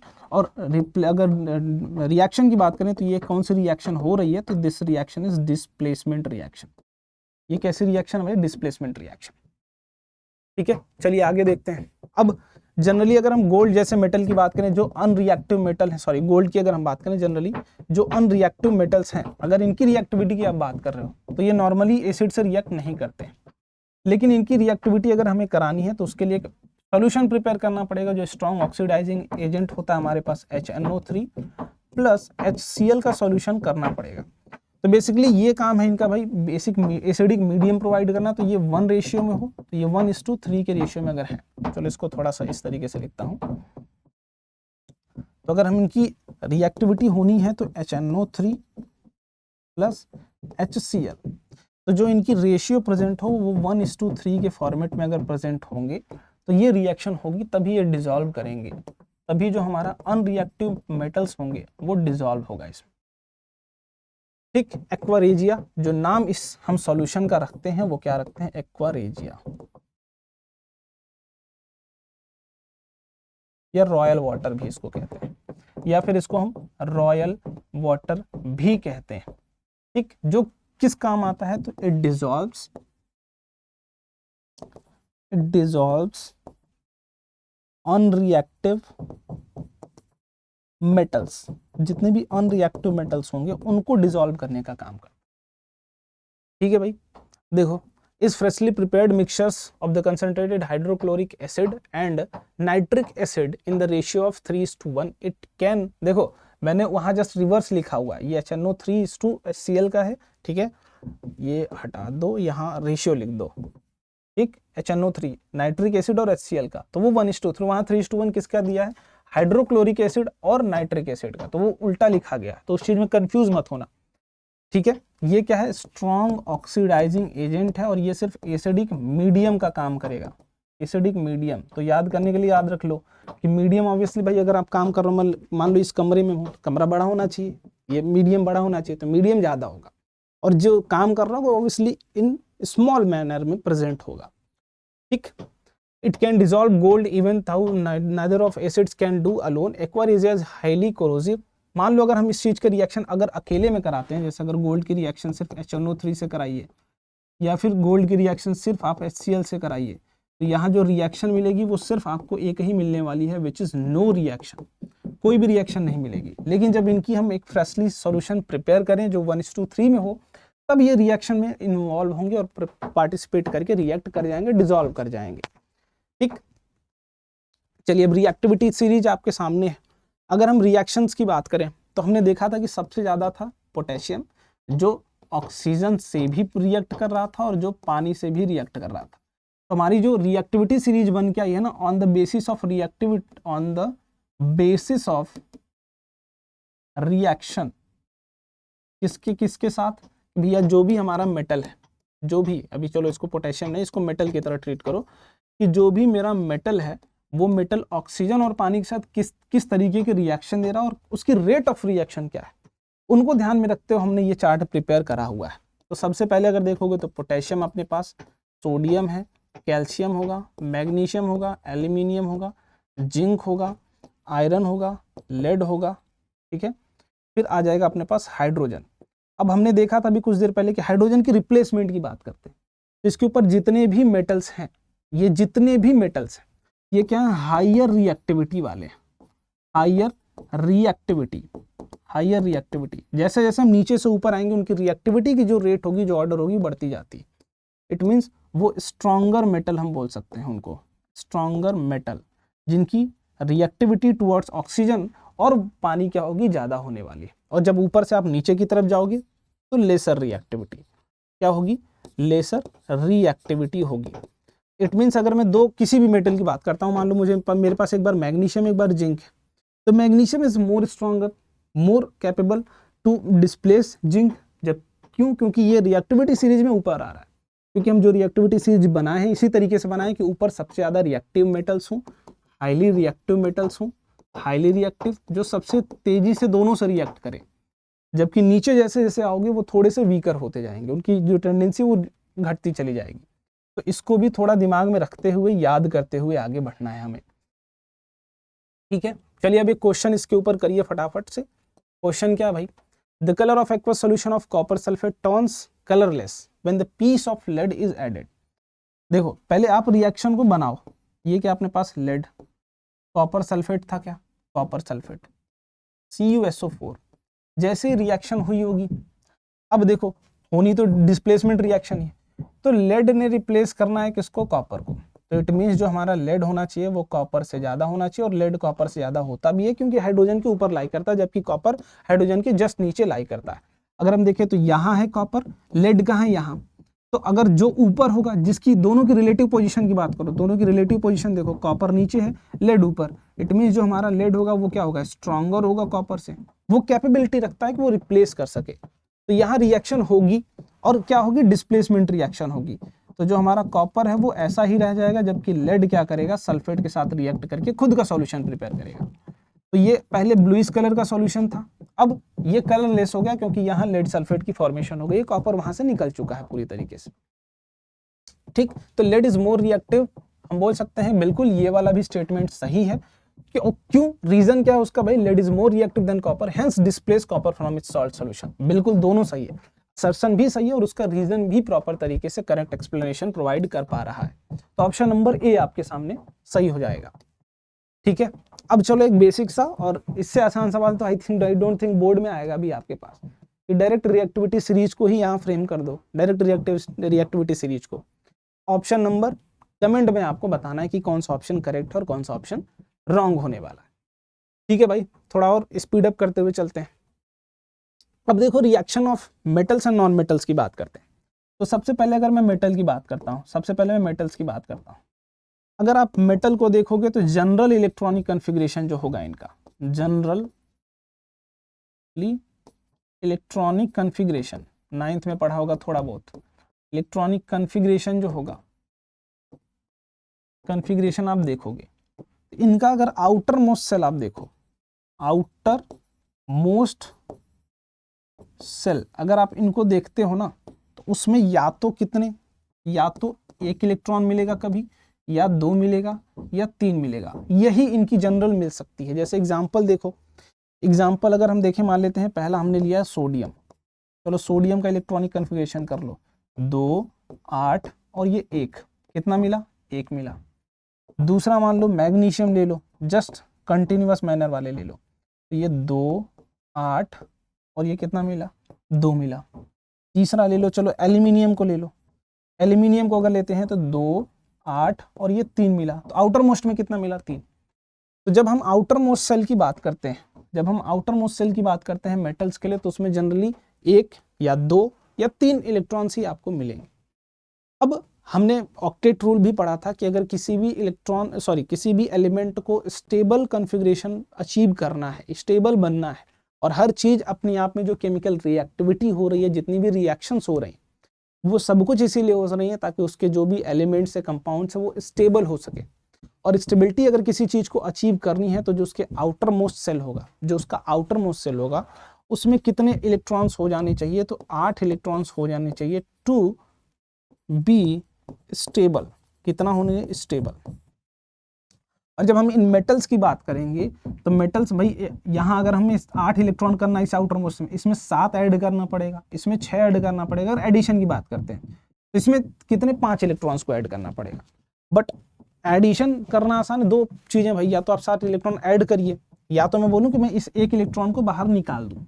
जब इस 1 इलेक्ट्रॉन को बाहर निकाल दूंगा तो अब आउटर मोस्ट सेल जो हो जाएगी मेरी, वो ये हो जाएगी। क्योंकि एक ही था, एक को निकाल दिया मैंने, अब मेरी आउटर मोस्ट शेल हो गई ये वाली, और उसमें कितने इलेक्ट्रॉन है 8, तो ये स्टेबल हो जाएगा। तो जो मेटल्स हैं उनकी जो टेंडेंसी है, जो मेटल्स होंगे हमारे, उनकी टेंडेंसी है, टेंडेंसी टू लूज इलेक्ट्रॉन। क्या भैया, ये इनके पास टेंडेंसी है कि इलेक्ट्रॉन को लूज करेंगे, गेन नहीं करेंगे, ये हमेशा लूज करेंगे, और लूज करके एक आयन बनाएंगे जिसे हम बोलेंगे केटायन, जिसके ऊपर पॉजिटिव चार्ज आएगा। क्यों? क्योंकि भाई इलेक्ट्रॉन नेगेटिव चार्ज का है, और जब भी आप कोई भी नेगेटिविटी को लूज करते हो तो आपके ऊपर खुद आप पॉजिटिव बनते जाते हो, पॉजिटिविटी आती है। तो अगर मान लेते हैं यहाँ पर सोडियम था अपने पास, सोडियम ने क्या किया होगा, एक इलेक्ट्रॉन को जब लूज करेगा, हमने बोला कि एक इलेक्ट्रॉन ये बाहर निकाल दिया, तो ये बनेगा Na+। क्या बनेगा भाई? Na+। अब देखो दूसरा जो अपने पास आ गया, भैया अगर ये नॉन मेटल होता, जो हमारे नॉन मेटल्स उनकी देखो, तो पहली जो पूरी यहां से जो कंक्लूजन अगर मैं अभी तक का बताऊं, तो जो हमारे मेटल्स हैं, ये जो हमारे पास मेटल्स हैं, मेटल्स इनकी टेंडेंसी है कि ये इलेक्ट्रॉन को लूज करेंगे, यही हमारे पास कॉन्सेप्ट। और इनके जो आउटर मोस्ट शेल में इलेक्ट्रॉन्स होते हैं वो 1, 2 या 3 होते हैं, और ये जब भी रिएक्शन में पार्टिसिपेट करने जाएंगे तो आयंस की फॉर्मेशन करेंगे, और ये पॉजिटिव आयन है तो इसे हम बोलते हैं केटायन। क्या बोलते हैं भाई? केटायन बोलते हैं। ठीक, और ये क्या कर रहा है? इलेक्ट्रॉन को लूज कर रहा है। यहाँ पर देखो तो सोडियम पहले था, बाद में सोडियम प्लस बना है, आयन बना है, और एक इलेक्ट्रॉन बाहर निकला है।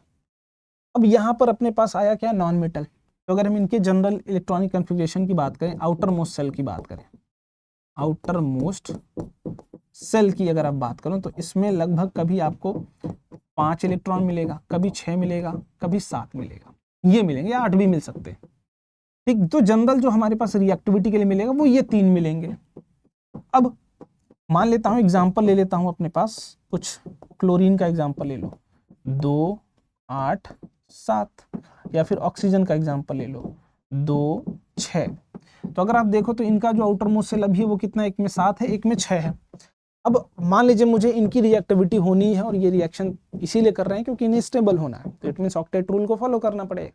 और ऑक्टेट रूल यही कहता है कि भाई जब आउटर मोस्ट शेल में 8 इलेक्ट्रॉन होगा तभी ये स्टेबल कॉन्फ़िगरेशन को अचीव करेंगे, ये स्टेबल बनेंगे। तो अगर इनका आउटर मोस्ट शेल 7 है, तो अगर इसमें 8 बनाना है तो भाई 7 या तो निकालूं या तो एक इलेक्ट्रॉन को ऐड कर दूं। तो जब मैं ऐड करूंगा, ऐड 1 इलेक्ट्रॉन, तब ये 8 बन जाएगा। अगर इसमें बोलूं तो इसमें बोलूंगा भाई 6 निकालना नहीं आसान है, लेकिन 2 इलेक्ट्रॉन को ऐड कर सकता हूं मैं। तो जो आसान काम है वो करो, फिजिबल काम, तो 2 ऐड कर सकता हूं। तो जब कोई नेगेटिविटी एक्सेप्ट करता है, जब कोई भी एलिमेंट हो या आप इंसान हो, कोई अगर नेगेटिविटी को एक्सेप्ट कर रहा है तो खुद नेगेटिव ही बनता चला जाता है। तो यहाँ अगर हम देखें तो भाई क्लोरीन है, मान लो इस क्लोरीन ने ये सोडियम वाला इलेक्ट्रॉन को एक्सेप्ट कर लिया, अगर ये एक्सेप्ट करेगा तो ये खुद क्या बन जाएगा? नेगेटिव आयन बन जाएगा। खुद क्या बन जाएगा? नेगेटिव आयन बन जाएगा। ठीक, तो नॉन मेटल्स हमेशा नेगेटिव आयन का फॉर्मेशन करते हैं, जिसे हम बोलते हैं एनायन, जिसे हम क्या बोलते हैं? एनायन बोलते हैं। ये नेगेटिव आयन का फॉर्मेशन करेंगे, और जब मेटल की बात होगी तो पॉजिटिव आयन का फॉर्मेशन करेंगे, जो केटायन बनता है। तो जब मेटल और नॉन मेटल की रिएक्शन होती है तो उसमें आयंस का फॉर्मेशन होता है, और वो जो कंपाउंड बनता है उसे हम बोलते हैं आयनिक कंपाउंड। ठीक, चलिए अब इनकी थोड़ी हम लोग यहाँ फॉर्मेशन की बात कर लेते हैं, फॉर्मेशन ऑफ आयोनिक कंपाउंड। ठीक, चलो अपने पास मान लो था सोडियम। सोडियम जब रिएक्शन में पार्टिसिपेट करने गया तो हमें पता है कि ये मेटल है, और मेटल हमेशा एक इलेक्ट्रॉन को क्या करेगा? लूज करेगा। अब ये वाला इलेक्ट्रॉन यहाँ आ गया अपने पास, और इसने क्या किया? अब क्लोरीन के साथ रिएक्टिविटी कर ली अपनी, और क्लोरीन के साथ रिएक्टिविटी करके Cl- आयन बना, एक पॉजिटिव एक नेगेटिव, दोनों के बीच में इलेक्ट्रोस्टैटिक। देखो ये क्या था? सोडियम। ठीक, ये पूरी तरीके से क्लोरीन था। ठीक, ये आउटर मोस्ट शेल बना लो, यहाँ पर इलेक्ट्रॉन्स को बना लो, 2, 2, 4, 2, 6 और 1, 7। ये क्लोरीन की लेविस डॉट स्ट्रक्चर हो गया। तो ये पूरी तरीके से क्या कर दिया? सोडियम ने अपना ये सोडियम का इलेक्ट्रॉन डोनेट कर दिया, और डोनेट करने के साथ ही यहाँ पर बना Na+, ये बनने के बाद की प्रक्रिया, और यहाँ क्या बना? तो Cl-। अब इन दोनों की जो अट्रैक्शन है, दोनों के बीच का जो फोर्स है वो है electrostatic attraction. Electrostatic attraction. It means जो सोडियम की रिएक्टिविटी है क्लोरीन के साथ, ये जो बॉन्ड बना है ये इलेक्ट्रोस्टैटिक अट्रैक्शन के कारण बना है, which is a strong force. Strong force, इसीलिए ये क्या होते हैं, स्ट्रॉन्ग भी होते हैं, ठीक है, सॉलिड फॉर्म में एग्जिस्ट करते हैं, क्लोज होते हैं, इंटरमोलिकुलर फोर्स ऑफ अट्रैक्शन ज़्यादा होता है इनके बीच, और इनकी मेल्टिंग पॉइंट भी ज़्यादा होती है, बॉइलिंग पॉइंट भी ज़्यादा होती है, जितने भी आयनिक कंपाउंड्स। और ये बनते कैसे हैं, तो इनकी जो हमेशा आप जो देखोगे पैटर्न वो यही होगा कि metals combines with non metals. जब ये वाली रिएक्टिविटी चलेगी तभी हमारी इस कंपाउंड की फॉर्मेशन होगी। जब मेटल कंबाइन हो रहा होगा नॉन मेटल के बीच, तो यहाँ हो क्या रहा होगा, तो यहाँ हो रहा होगा complete transfer of electron, complete transfer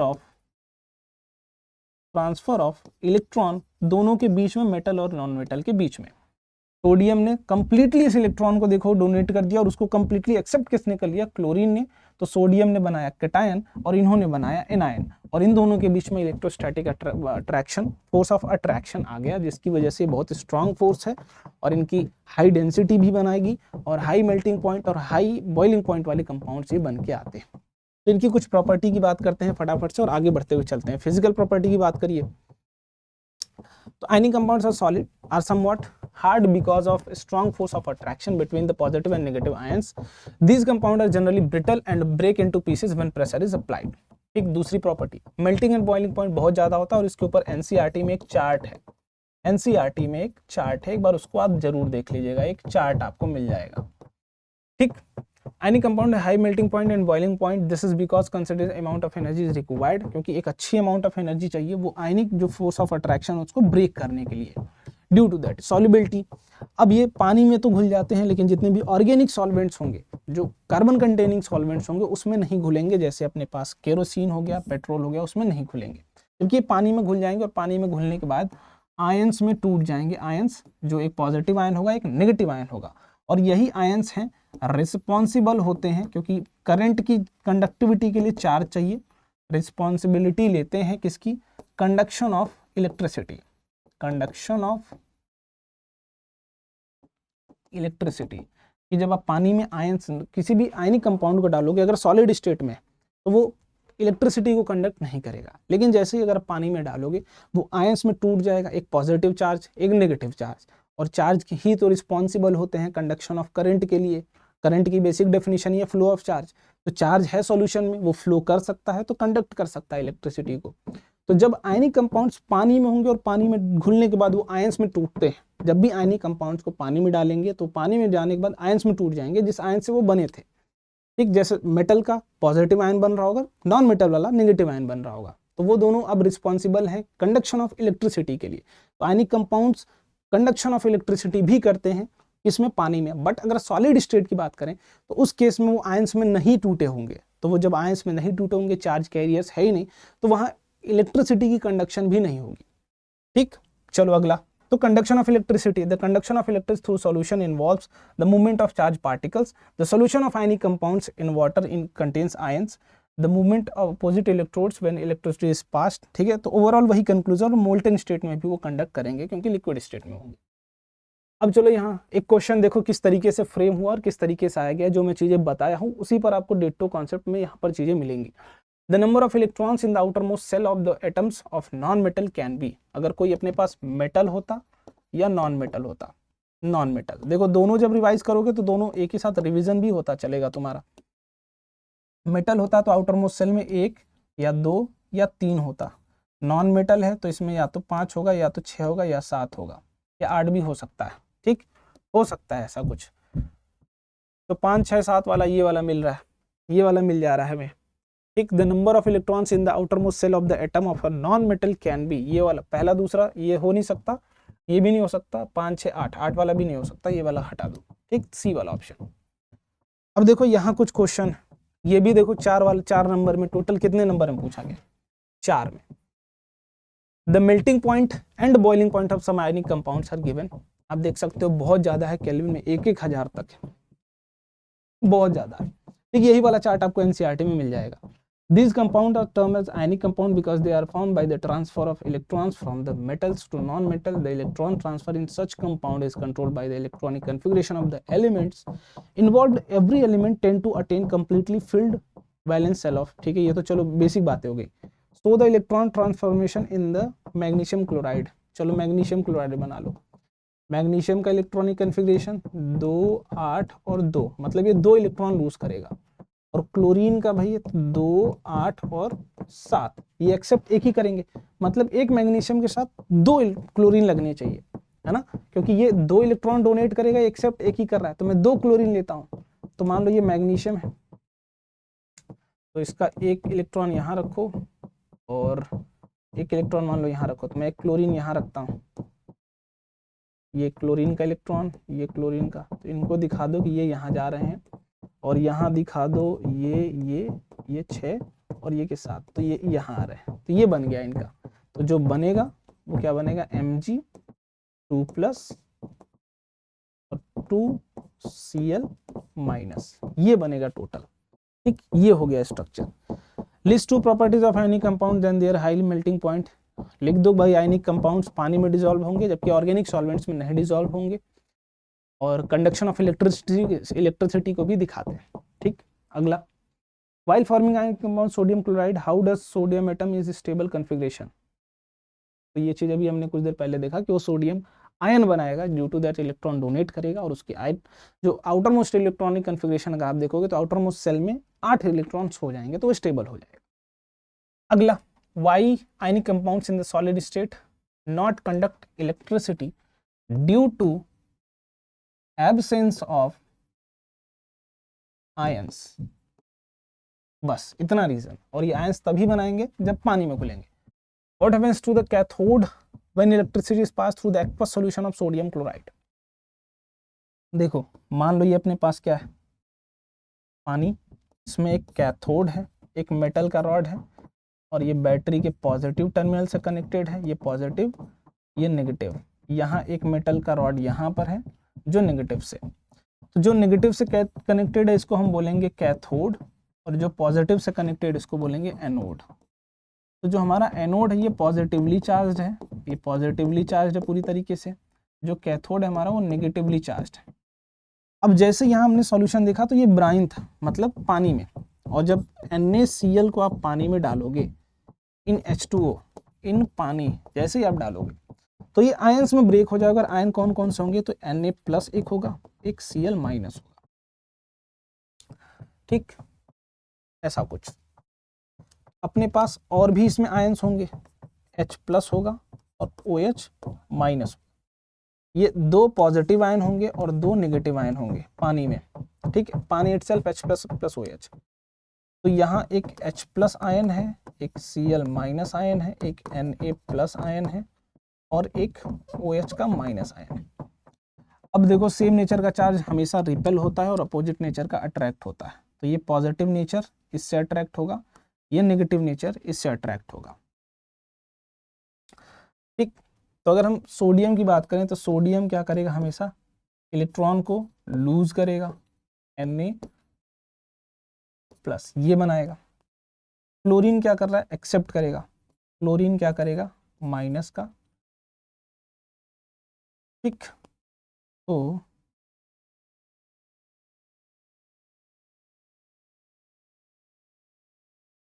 दो चीज होंगी भाई, एक क्लोरीन गैस निकलेगी कहाँ पर, एनोड पर, और हाइड्रोजन गैस कैथोड पर. तो हमें बताना क्या था, what happens at cathode when electricity is pass through this sodium of the sodium chloride. यहाँ हाइड्रोजन गैस निकलेगी, H+ क्या करेगा, प्लस का इलेक्ट्रॉन लेगा, और लेके ये H2 गैस बना लेगा 2 इलेक्ट्रॉन एक्सेप्ट करके. जो क्लोरीन है वो क्या करेगा, माइनस था, ये Cl2 बना देगा प्लस का 2 इलेक्ट्रॉन को रिलीज करके. ये हो जाएगी, ये रिएक्शन होगी आपकी H+ कैथोड पे, और ये रिएक्शन होगी आपकी एनोड पे. ठीक, बस ये दोनों रिएक्शन होगी. H+ था ये एक आयन, ये पॉजिटिव आयन था, ये नेगेटिव वाले प्लेट से अट्रैक्ट होगा, ये नेगेटिव आयन था, ये पॉजिटिव प्लेट पे जाएगा. बस, तो ये पॉजिटिव प्लेट इज एनोड, तो क्लोरीन जाएगा एनोड के ऊपर, कैथोड के ऊपर जाएगा क्या, हाइड्रोजन जाएगा. ठीक, यही वाली पूरी पूरी कहानी. अब बात करते हैं भाई अकरेंस ऑफ मेटल। अब देखो मेटल्स हमारी अर्थ के सरफेस में बहुत सारे अलग अलग फॉर्मेट में एग्जिस्ट करते हैं, बहुत अलग अलग कंपाउंड्स के फॉर्मेट में एग्जिस्ट करते हैं। जो भाई रिएक्टिव होंगे वो किसी न किसी चीज़ से रिएक्ट करके ही एग्जिस्ट करेंगे। जो नॉन रिएक्टिव हो सकता है डायरेक्टली प्रेजेंट हो। कुछ मॉडरेटली है, जो मॉडरेट होंगे तो अलग अलग कंपाउंड्स के फॉर्मेट में एग्जिस्ट कर रहे हो सकता है सल्फाइड के फॉर्मेट में हो, कार्बोनेट के फॉर्मेट में हो, या किसी ऑक्साइड के फॉर्मेट में एग्जिस्ट कर रहा हो। तो अलग अलग मेटल्स अलग अलग फॉर्म में एग्जिस्ट करते हैं। तो जिस फॉर्म में वो एग्जिस्ट करते हैं उन्हें ही हम बोलते हैं मिनरल्स, उन्हें ही क्या बोलते हैं मिनरल्स। अब लेकिन हर मिनरल से हम, ये मिनरल्स क्या हैं, which are the source of metal. ये क्या है, सोर्स ऑफ मेटल्स, ऐसे कंपाउंड्स जो सोर्स ऑफ मेटल हो। लेकिन क्या अब हर मेटल से हम थोड़ी, हर मिनरल से थोड़ी ना मेटल निकाल रहे होंगे, उसी से निकालेंगे जो हमारे लिए फिजिबल होगा। क्योंकि मान लो आपको कहीं जॉब लगती है कि एक्सट्रैक्शन ऑफ मेटल के लिए आपकी जॉब लगती है कि मेटल आपको निकालना है, तब कहोगे जिससे सबसे ज़्यादा पैसा लगेगा, जिससे सबसे ज़्यादा इक्विपमेंट्स लगेंगे, मैं उससे निकालूंगा, मैं भगा दिए जाओगे, है ना। तो हम ऐसे मेटल से निकालेंगे, ऐसे सोर्स को यूज़ करेंगे जिससे हमारे लिए फिजिबल हो, कम पैसे में हो जाए। तो जो ऐसे मिनरल्स जो कम पैसे में, जो फिजिबल हो, जो क्या हो, फिजिबल हो किस चीज़ के लिए, एक्सट्रैक्शन ऑफ मेटल के लिए, feasible for metal extraction, metal extraction जिसमें कम पैसा भी लगे, हमारी भाई इकोनॉमी भी ना ज़्यादा डिस्टर्ब हो। तो ऐसे हम मिनरल्स को क्या कहते हैं, ओर्स कहते हैं। और ओर्स ही ऐसी चीज़ें होती हैं जहाँ से हम मेटल्स को निकालते हैं, जहाँ से मेटल्स को एक्सट्रैक्ट करते हैं, एक्सट्रैक्ट करते हैं, ठीक है। जहाँ से हम मेटल्स को क्या करते हैं, एक्सट्रैक्ट करते हैं मेरे दोस्त, ठीक है। चलिए अब इन्हीं के ऊपर आगे हम बात करते हैं। तो रिएक्टिविटी सीरीज आपके सामने है। अब देखो यही थोड़ा हम लोग बेसिक कंक्लूसिव हिसाब से चलने की कोशिश करेंगे। रिएक्टिविटी सीरीज को देखो तो मैं उसको 3 पार्ट में डिवाइड कर रहा हूँ, potassium, sodium, calcium, magnesium, aluminium. ये जो अपने मेटल्स, अगर हमको इनमें से मेटल्स चाहिए, इनके जो भी कंपाउंड्स एग्जिस्ट कर रहे होंगे, जो भी इनके ओर्स होंगे, हम उन ओर्स का सिर्फ क्या करेंगे, इलेक्ट्रोलिसिस करेंगे। क्योंकि और कोई भी चीज़ करने से ये चीज़ नहीं हमें मिलेगी। क्यों? क्योंकि हम अगर देखें तो आपने जनरल प्रोसेस ये पढ़ा होगा कि हम 2 प्रोसेस करते हैं।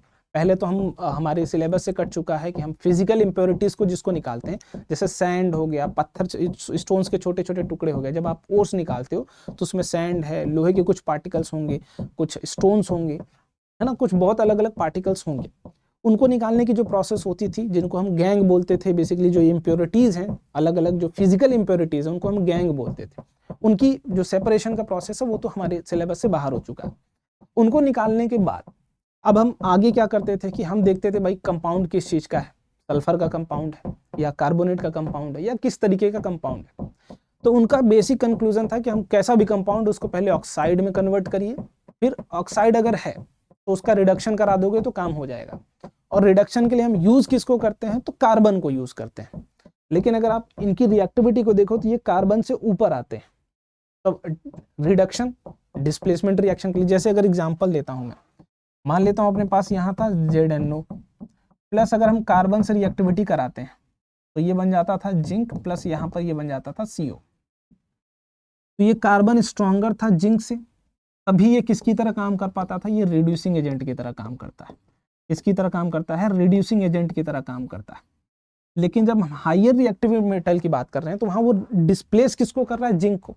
लेकिन जब हम इनकी बात करेंगे, ये क्या है भैया, हाईली रिएक्टिव है, ये कार्बन से ज़्यादा स्ट्रॉन्गर है। तो कार्बन यहाँ यूज़ हम नहीं कर सकते इनकी रिडक्शन के लिए। तो हम इसलिए वो वाला प्रोसेस नहीं यूज़ कर सकते कि भाई हीट करो, ऑक्साइड में कन्वर्ट करो, फिर उनका रिडक्शन कराओ, क्योंकि वो वाला प्रोसेस है नहीं अपने पास। तो हम सिर्फ एक ही प्रोसेस कर सकते हैं, वो है इलेक्ट्रोलिसिस। कि ऐसे इनके जो भी कंपाउंड, मोस्टली इनके क्लोराइड से मिलेंगे, जिनका क्या करना है आपको, इलेक्ट्रोलिसिस करो, मेटल आपको मिल जाएगा। ठीक, तो अगर जो हाईली रिएक्टिव मेटल्स हैं उनकी एक्सट्रैक्शन के लिए यूज करते हैं हम इलेक्ट्रोलिसिस। इट मीन्स हम करंट पास कराते हैं, करंट इन सॉल्यूशन प्रिपेयर करिए, उसमें क्या करिए, करंट पास कराइए। फिर उसके बाद दूसरी रिएक्टिविटी जो आ गई, मीडियम मॉडरेट रिएक्टिविटी। अब इसमें हम क्या करते हैं, पहले जो भी कंपाउंड होगा अपने पास, जो भी ओर होगा, इस केस में जो भी ओर होगा अपने पास इनके मेटल्स का, उनको कन्वर्ट करेंगे ऑक्साइड्स में। उनको क्या करेंगे, ऑक्साइड्स में कन्वर्ट करेंगे। अब वो ऑक्साइड है, उन ऑक्साइड का क्या कर लेंगे, रिडक्शन कर लेंगे यूजिंग कार्बन, या हम डिस्प्लेसमेंट रिएक्शन भी करा सकते हैं इनको यूज करके। ठीक, तो जो भी ओर होगा अपने पास उस ओर को कन्वर्ट करिए ऑक्साइड के फॉर्मेट में। अब वो दो तरीके से कर सकते हैं, कैल्सिनेशन और रोस्टिंग। ठीक, उसके बाद इस ऑक्साइड का कर दीजिए रिडक्शन। ठीक, रिडक्शन कर देंगे, ऑक्सीजन बाहर निकल जाएगा, हमारा डिजायर्ड प्रोडक्ट आ जाएगा। अब नीचे अपने पास ये कुछ आ गया, सिल्वर और गोल्ड। ये क्या करते हैं भाई, फ्रीली नेचर में एग्जिस्ट ही करते हैं, ये किसी कंपाउंड के फॉर्मेट में एग्जिस्ट नहीं करते हैं। यहाँ देखें तो metal at top of activity series, ये अपने पास कुछ metals are so reactive they are never found in free state in nature. The metal in middle, ये कभी भी फ्री स्टेट में नहीं पाए जाएंगे। Metal in middle are reactivity zinc, lead, iron, और moderately reactive they are found in earth crust. Mostly दो form में एग्जिस्ट करेंगे, या तो ऑक्साइड के फॉर्मेट में, या तो कार्बोनेट के फॉर्मेट में, या तो सल्फाइड के फॉर्मेट में। ठीक, इनकी तीन बेसिकली कंपाउंड्स एग्जिस्ट कर सकते हैं। गोल्ड की अगर हम बात करें, गोल्ड, सिल्वर, प्लेटिनम, ये फ्रीली एग्जिस्ट करते हैं, इनकी कोई, कॉपर भी वैसे फ्रीली एग्जिस्ट करता है बट कॉपर के भी कंपाउंड्स मिलते हैं। Silver are also found in combined state as well as sulphide. ठीक है, सिल्वर का भी सल्फाइड मिलता है AgS, और ऑक्साइड भी मिलता है इन दोनों का। तो अपने ये तीन तो हैं जो भाई फ्रीली एग्जिस्ट करते हैं, और ये भी फ्रीली एग्जिस्ट करता है बट ये कंबाइंड स्टेट में भी एग्जिस्ट करता है, तो जहां नहीं निकल रहा होगा वहां कंबाइंड स्टेट से निकाल लेंगे। ठीक, तो अगर हम प्रोसेस को समझें तो पूरी प्रोसेस को देखो। सबसे पहले अपने पास क्या है, ओर। अब ओर को हम देखेंगे तीन पार्ट में ब्रेक करेंगे, जैसे हमने यहाँ पर देखा था कि highly reactive, moderately reactive, lesser reactive, low reactivity. तो अगर ये हाईली रिएक्टिव का मेटल है तो हम एक ही काम कर सकते हैं, उसका इलेक्ट्रोलिसिस करा सकते हैं। तो उसका सॉल्यूशन प्रिपेयर करिए, यहाँ एक कैथोड को बनाइए, एक एनोड बनाइए, यहाँ करंट को पास करा दीजिए। ठीक है, बस हो गया काम खत्म, हमें मेटल मिल जाएगा इसी में। ठीक, लेकिन अगर हमारी जो भी कंपाउंड है वो मॉडरेट रिएक्टिविटी की है, ठीक, मॉडरेट रिएक्टिविटी की है, अब उसके बाद हम ये देखेंगे वो कंपाउंड है किसका, जो उसमें एलिमेंट्स प्रेजेंट हैं, जो चीजें वो है, जिस चीज का कंपाउंड वो क्या है। तो अगर दो चीजें मान लो, सबसे पहला कार्बोनेट ओर है या सल्फाइड ओर है, या हो सकता है कि ऑक्साइड भी हो। तो ऑक्साइड हो तो हम डायरेक्ट यहाँ पर पहुंच गए इस वाले स्टेप पर। लेकिन अगर पहली चीज की वो कार्बोनेट होगा या फिर सल्फाइड होगा, तो उसे हमारा जो मेन काम है कि जो भी मेटल का ओर मिला है, ये क्या है, ओर है भी अपने पास किसका, मॉडरेट रिएक्टिविटी का। इस ओर को हम चेक करेंगे पहले ये कार्बोनेट में है या फिर सल्फाइड में है। तो हमें इन्हें कन्वर्ट किस में करना है, ओवरऑल जो हमारी कंक्लूसिव पार्ट है कि हम ऑक्साइड में कन्वर्ट कर लें, और ऑक्साइड का क्या कर देंगे, रिडक्शन करा देंगे, तो हमें जो मेटल होगा वो मिल जाएगा यहाँ पर प्यूरिफाइड फॉर्म में। ठीक, तो अब आगे भी इसमें भी हमें यही करना है कि हम कोशिश क्या कर रहे हैं, हर चीज को कन्वर्ट करने का, किसमें, ये रोस्टिंग वाला प्रोसेस, जो क्या दे देगा हमें, ऑक्साइड दे देगा, और ऑक्साइड से मेटल मिल जाएगा नीचे। ठीक, तो अब यहाँ देखते हैं दो तरीके की चीजें आएंगी, हम इनकी तो एकदम क्लियर कट बात है, इलेक्ट्रोलिसिस, बात यहाँ फंस रही है। तो इसको हम थोड़ा सा एक बार मैं क्लियर कर दे रहा हूँ, उसके बाद आगे बढ़ते हैं। देखो दो प्रोसेस है अपने पास, पहला कार्बोनेट ओर है, अगर अपने पास कार्बोनेट ओर,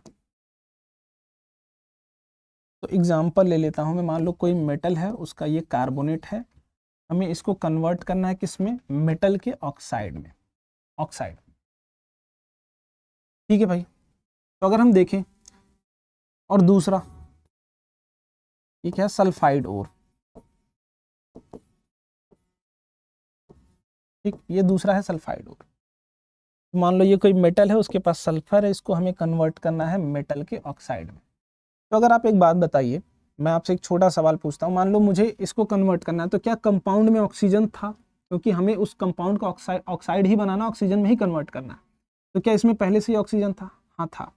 तो मैं क्या कर रहा हूँ, कार्बोनेट को अगर मुझे कन्वर्ट करना है तो मुझे ऑक्सीजन देने की जरूरत नहीं है, मुझे सिर्फ क्या करना है, इसको हीट कर देना है। हीट करूंगा तो ये टूट जाएगा और फॉर्म बना लेगा। तो यहाँ देखें तो हम बोलेंगे कि heating in absence of air, किसके ओर को भाई, कार्बोनेट को, और इसे ही हम बोलते हैं कैल्सिनेशन। इस प्रोसेस को क्या बोलते हैं, कैल्सिनेशन। और हम ये करते किसके साथ हैं, तो कार्बोनेट ओर के साथ, सी से कैल्सिनेशन, सी से कार्बोनेट ओर। ठीक, heating in absence of air, क्योंकि यहाँ पहले से ही ऑक्सीजन था कंपाउंड के अंदर, तो हमें फर्दर ऑक्सीजन की जरूरत नहीं पड़ी। लेकिन यहाँ हम अगर देखें तो सिर्फ सल्फर था, और इसको हमें ऑक्सीजन देना, तो भैया ऑब्वियसली ऑक्सीजन देना ही पड़ेगा, और ऑक्सीजन दे के फिर आप इसको हीट करिए, तो ऑक्सीजन की जरूरत पड़ेगी यहाँ। तो जब सल्फाइड ओर की बात आएगी तो हम बोलेंगे heating in presence of air, open में बेसिकली हीट करो। तो इस प्रोसेस को हम क्या कहते हैं, रोस्टिंग कहते हैं। इस प्रोसेस को क्या कहते हैं, रोस्टिंग कहते हैं। जब आप ओपन एयर में इसको क्या करिए, हीट कर रहे हो ओपन एयर में, प्रेजेंस ऑफ एयर, ठीक, ऑक्सीजन के। तो जब सल्फाइड ओर होगा अपने पास, हम ऑक्सीजन की प्रेजेंस हमें चाहिए, क्योंकि हमें इस मेटल को ऑक्साइड में कन्वर्ट करना है, तो हमें ऑक्सीजन की जरूरत पड़ेगी। तो जब ऑक्सीजन की प्रेजेंस में आप हीट कर रहे हो तो वो कौन सा ओर होगा, सल्फाइड ओर। जब ऑक्सीजन की एब्सेंस में आप हीट करोगे तो होगा कार्बोनेट ओर, क्योंकि हमारा मेन मोटो है इसको ऑक्साइड में कन्वर्ट करना, और यहाँ कंपाउंड में पहले से ऑक्सीजन था, जबकि यहाँ ऑक्सीजन नहीं था, तो हमें ऑक्सीजन की जरूरत पड़ेगी। तो रोस्टिंग में ऑक्सीजन की जरूरत पड़ती है, जबकि कैल्सिनेशन में नहीं पड़ती। और कैल्सिनेशन क्या है, तो heating in absence of air, heating of ore in absence of air. यहाँ क्या है, heating in presence of air, वो क्या है, रोस्टिंग। तो दो प्रोसेस ही हम करते हैं। अगर अपने पास ये वाला केस है, यहाँ हम पहुंच गए कि कार्बोनेट ओर है, तो हम क्या करेंगे, कैल्सिनेशन, हीट करेंगे इन एब्सेंस ऑफ एयर। और अगर सल्फाइड हो तो रोस्टिंग करेंगे इन प्रेजेंस ऑफ एयर। और जब लो रिएक्टिविटी होंगे, भैया ये पहले से लो है और ये हो सकता है सल्फाइड हो रहा है, तो सल्फाइड के लिए हमेशा क्या करते हैं, रोस्टिंग का ही यूज करते हैं। ठीक है, चलो अब यहाँ देखते हैं कुछ, आई थिंक है यहाँ पर कुछ अपने पास। Extracting metal lower reactivity series की बात करते हैं। तो metals in the lower reactivity series are very unreactive. Oxide of metals can be reduced to metal by heating. जब लोअर रिएक्टिविटी की बात करेंगे तो हमें अगर उनकी ऑक्साइड्स हैं अपने पास, तो ये डायरेक्टली हीट करने से ही खत्म हो जाएंगे। जैसे अगर एग्जांपल की बात करते हैं तो यहाँ पे अपने पास क्या है, HgS। हमने इसको सल्फाइड ओर है तो भैया रोस्टिंग हमने किया, क्या किया, रोस्टिंग मतलब इन प्रेजेंस ऑफ ऑक्सीजन हमने इसको हीट किया प्लस O2 के प्रेजेंस में। चलो इसको थोड़ा सा मैं आगे कर देता हूँ। हमने इसको रोस्टिंग किया, ऑक्सीजन के प्रेजेंस में हीट किया, ठीक, हीट कर दिया, तो ये क्या बन जाएगा, HgO बन जाएगा। अब इसको फर्दर जब आप हीट कर देंगे, जब इसको आप क्या कर दीजिए, फर्दर हीट कर देंगे, तो ये खुद आपकी Hg बन जाएगा प्लस O2 बन जाएगा फर्दर हीटिंग से। तो जो लोअर रिएक्टिविटी वाले मेटल्स हैं उनकी आपकी जनरली सल्फाइड ओर मिलेगा, जनरली आपको सल्फाइड ही मिलेगा। अब उनको जब आप हीट करेंगे, उनकी रोस्टिंग ही करोगे, रोस्टिंग करने से बनेगा ऑक्साइड। रोस्टिंग का हमेशा रिजल्ट ऑक्साइड होता है। फिर उसको आप हीट करते जाएंगे तो ये ऑक्साइड डायरेक्टली कन्वर्ट हो जाएगा मेटल के अंदर। लेकिन ये सिर्फ किसके साथ होने वाला है, तो जो लोअर रिएक्टिविटी वाले मेटल्स होंगे, हायर के साथ ये चीज नहीं देखने को मिलेगी आपको। Similarly copper which also found as Cu2s in nature can be obtained from its by just heating. जैसे अपने पास अगर Cu2s है, Cu2s, ठीक, Cu2s, अगर इसको हम ऑक्सीजन के प्रेजेंस में रोस्टिंग, इस जो प्रोसेस हम कर रहे हैं इसको कहते हैं रोस्टिंग, ऑक्सीजन के प्रेजेंस में हीट कर रहे हैं, तो ये बनेगा CuO। फिर इसको आप हीट करते जाएंगे तो यहाँ से कॉपर मिल जाएगा प्लस हमारी ऑक्सीजन गैस बाहर निकल जाएगी। ये हो जाएगी कंप्लीट रिएक्शन कि कॉपर का सल्फाइड था, सल्फाइड देखते ही ऑक्सीजन के प्रेजेंस में हीट करिए, रिजल्ट हमेशा मेटल का ऑक्साइड बनेगा। अब अगर वो लोअर रिएक्टिविटी का है, हाइड्रोजन के नीचे रिएक्टिविटी वाली है, मेटल्स में है, रिएक्टिविटी सीरीज में हाइड्रोजन के नीचे है, तो उसको डायरेक्ट हीट करोगे वो मेटल्स में कन्वर्ट हो जाएगा। ठीक, चलिए आगे। Extracting of metals in the middle में अगर हो तो the metals in the middle of the activity series such as iron, zinc, lead, copper are moderately reactive. These are present, दो फॉर्मेट में एग्जिस्ट कर सकते हैं, या तो सल्फाइड हो, या तो कार्बोनेट हो, या तो ऑक्साइड में भी होगा। ऑक्साइड में होगा तो डायरेक्ट रिडक्शन कराएंगे, अगर ऑक्साइड में नहीं होगा तो भाई हम पहले कन्वर्ट करेंगे ऑक्साइड में। तो मेजर काम यही कि और जब भी आपको मिले कोई भी और हो उसका कन्वर्जन कराना है। अगर मिडिल वाला हो तो उसको ऑक्साइड में, या फिर लोअर हो तो भी ऑक्साइड में, फिर ऑक्साइड से हम रिडक्शन कराएंगे, या तो अगर लोअर रिएक्टिविटी का होगा तो डायरेक्ट हीट करेंगे वो मेटल में कन्वर्ट हो जाएगा। तो यहाँ देखें तो अपने पास मान लेते हैं कि क्या है, ZnS, ठीक, ठीक है, चलिए मान लेते हैं ऐसा अपने पास। हम इसको क्या कर रहे हैं, अपने पास हीट कर रहे हैं ऑक्सीजन के प्रेजेंस में, क्या कर रहे हैं, हीट कर रहे हैं। तो जब भी हीट करोगे ये बन जाएगा जिंक ऑक्साइड, प्लस क्या बन जाएगा अपने पास यहाँ पर सल्फर, ठीक, निकल जाएगा। तो हमारा जो मेन प्रोडक्ट है वो क्या अपने पास, जिंक ऑक्साइड, ये मेटल का ऑक्साइड आ गया। अब इस मेटल के ऑक्साइड को ऑक्सीजन अगर हटाना है तो बताइए कि रिमूवल ऑफ ऑक्सीजन क्या कहलाता है, रिमूवल ऑफ ऑक्सीजन क्या कहलाता है। कभी चैप्टर नंबर 1 पढ़े होगे तो ये चीज हम जानते हैं कि भाई रिमूवल ऑफ ऑक्सीजन, अपने पास क्या था, एक मेटल था, जैसे मान लो अगर जिंक कार्बोनेट ही था, ठीक, जिंक कार्बोनेट ही था, तो अगर हमें इसको डायरेक्ट देखेंगे तो हमें क्या करना है, हीट करना पड़ेगा, क्योंकि कार्बोनेट और है तो यहाँ ऑक्सीजन की जरूरत नहीं पड़ती है। देखो दोनों, मैं दोनों का एग्जाम्पल ले रहा हूँ। जिंक सल्फाइड था तब तो ऑक्सीजन की जरूरत पड़ेगी क्योंकि रोस्टिंग करना पड़ेगा, क्योंकि सल्फाइड और है, सल्फर को कन्वर्ट करना मेटल के ऑक्साइड में। या तो अगर अपने पास दूसरा क्या है भाई, जिंक का कार्बोनेट और अगर होता, तो कार्बोनेट अगर है हमें कन्वर्ट ओवरऑल उसको ऑक्साइड में ही करना है। तो कार्बोनेट भाई, तो ऑक्सीजन तो पहले से है कार्बोनेट के अंदर, तो डायरेक्टली क्या करिए, हीट कर दीजिए, डायरेक्टली हीट करिए, कन्वर्ट हो गया। अब ये ऑक्सीजन हटाना है, क्योंकि हमें चाहिए सिर्फ क्या चाहिए, जिंक चाहिए, ऑक्सीजन हटाना है। तो रिमूवल ऑफ ऑक्सीजन ही क्या कहलाता था, रिडक्शन कहलाता था। क्या यही प्रोसेस क्या कहलाती थी, रिडक्शन कहलाती थी, है ना। तो इट मीन्स रिडक्शन कराना है अगर आपको, तो जरूरत किसकी पड़ेगी, जरूरत पड़ेगी दोस्त रिड्यूसिंग एजेंट की। एक ऐसा कोई अच्छा सा रिड्यूसिंग एजेंट मिल जाए जो इसको रिड्यूस करा दे। तो हम यूज किसका करने वाले हैं, तो हम यूज करते हैं कार्बन का, कार्बन एज रिड्यूसिंग एजेंट। हम किसका यूज करेंगे, कार्बन का यूज करेंगे एज अ रिड्यूसिंग एजेंट। या फिर हम मेटल की डिस्प्लेसमेंट रिएक्शन भी करा सकते हैं जो उसकी हायर रिएक्टिविटी वाले हो। तो डिजायर्ड मेटल, मेटल चाहिए बट यहाँ कार्बन से हो जाएगा, और कार्बन बहुत एक्सेस में प्रेजेंट होता है अपने पास, है ना। चलिए, the metal oxide are then reduce to the corresponding metals by using suitable reducing agent such as carbon का यूज हम कर सकते हैं। जैसे यहाँ पर हम करके दिखाते हैं, जिंक ऑक्साइड अपने पास आ गया था, एक केस में रोस्टिंग से आया था, एक केस में कैल्सिनेशन से आया था। तो यहाँ पर हम क्या करें, कार्बन से जब रिएक्टिविटी करा देंगे तो ये जिंक बना लेगा, प्लस यहाँ पर कार्बन का मोनोऑक्साइड बन के आ जाएगा, ये आ गया अपना मेटल। और यही हम मेटल निकालना चाह रहे थे इतनी देर से, है ना। हमने ओर लिया, ओर को हीट किया, हीट करने के बाद ऑक्साइड बना, ऑक्साइड का रिडक्शन कराया, और रिडक्शन के बाद हमें फिर मेटल हमारा डिजायर्ड मिल गया। ठीक, रिड्यूसिंग एजेंट ये कर सकते हैं, जबकि हम कार्बन को एज ए रिड्यूसिंग एजेंट पिछले केस में क्यों नहीं कर पा रहे थे, जिसमें हायर रिएक्टिविटी था, क्योंकि वो जो एलिमेंट्स हैं, जिन मेटल्स को हमें निकालना, वो पहले से ही कार्बन से ज्यादा स्ट्रांग है। ठीक, चलिए क्वेश्चन है भाई आपके पास, ये क्वेश्चन भी आया हुआ है। In the following reaction zinc oxide plus carbon मिलके बन रहा है जिंक प्लस कार्बन मोनोऑक्साइड। तो यहाँ ऑब्वियसली ZnO से कन्वर्ट हो रहा है जिंक के अंदर, तो रिडक्शन हो रहा है, और ये रिड्यूसिंग एजेंट ही है तो रिडक्शन ही होगा। तो भाई ऑब्वियसली परफेक्ट है आंसर, असर्शन इज करेक्ट। दूसरा, carbon is reducing agent that reduces zinc ZnO to zinc, बिल्कुल ये भी सही एक्सप्लेनेशन भी। तो assertion and reason both are true, और वो उसका करेक्ट एक्सप्लेनेशन भी दे रहा है, तो ए विल बी करेक्ट। ठीक है, चलिए अब यहाँ इसको मैं थोड़ा सा नीचे करना पड़ेगा। चलिए अब थोड़ा सा और नीचे आते हैं, और एक अपने पास ऑक्साइड है, मान लीजिए आयरन का। ठीक, मान लेते हैं अपने पास जो कंपाउंड है वो आयरन की ऑक्साइड है।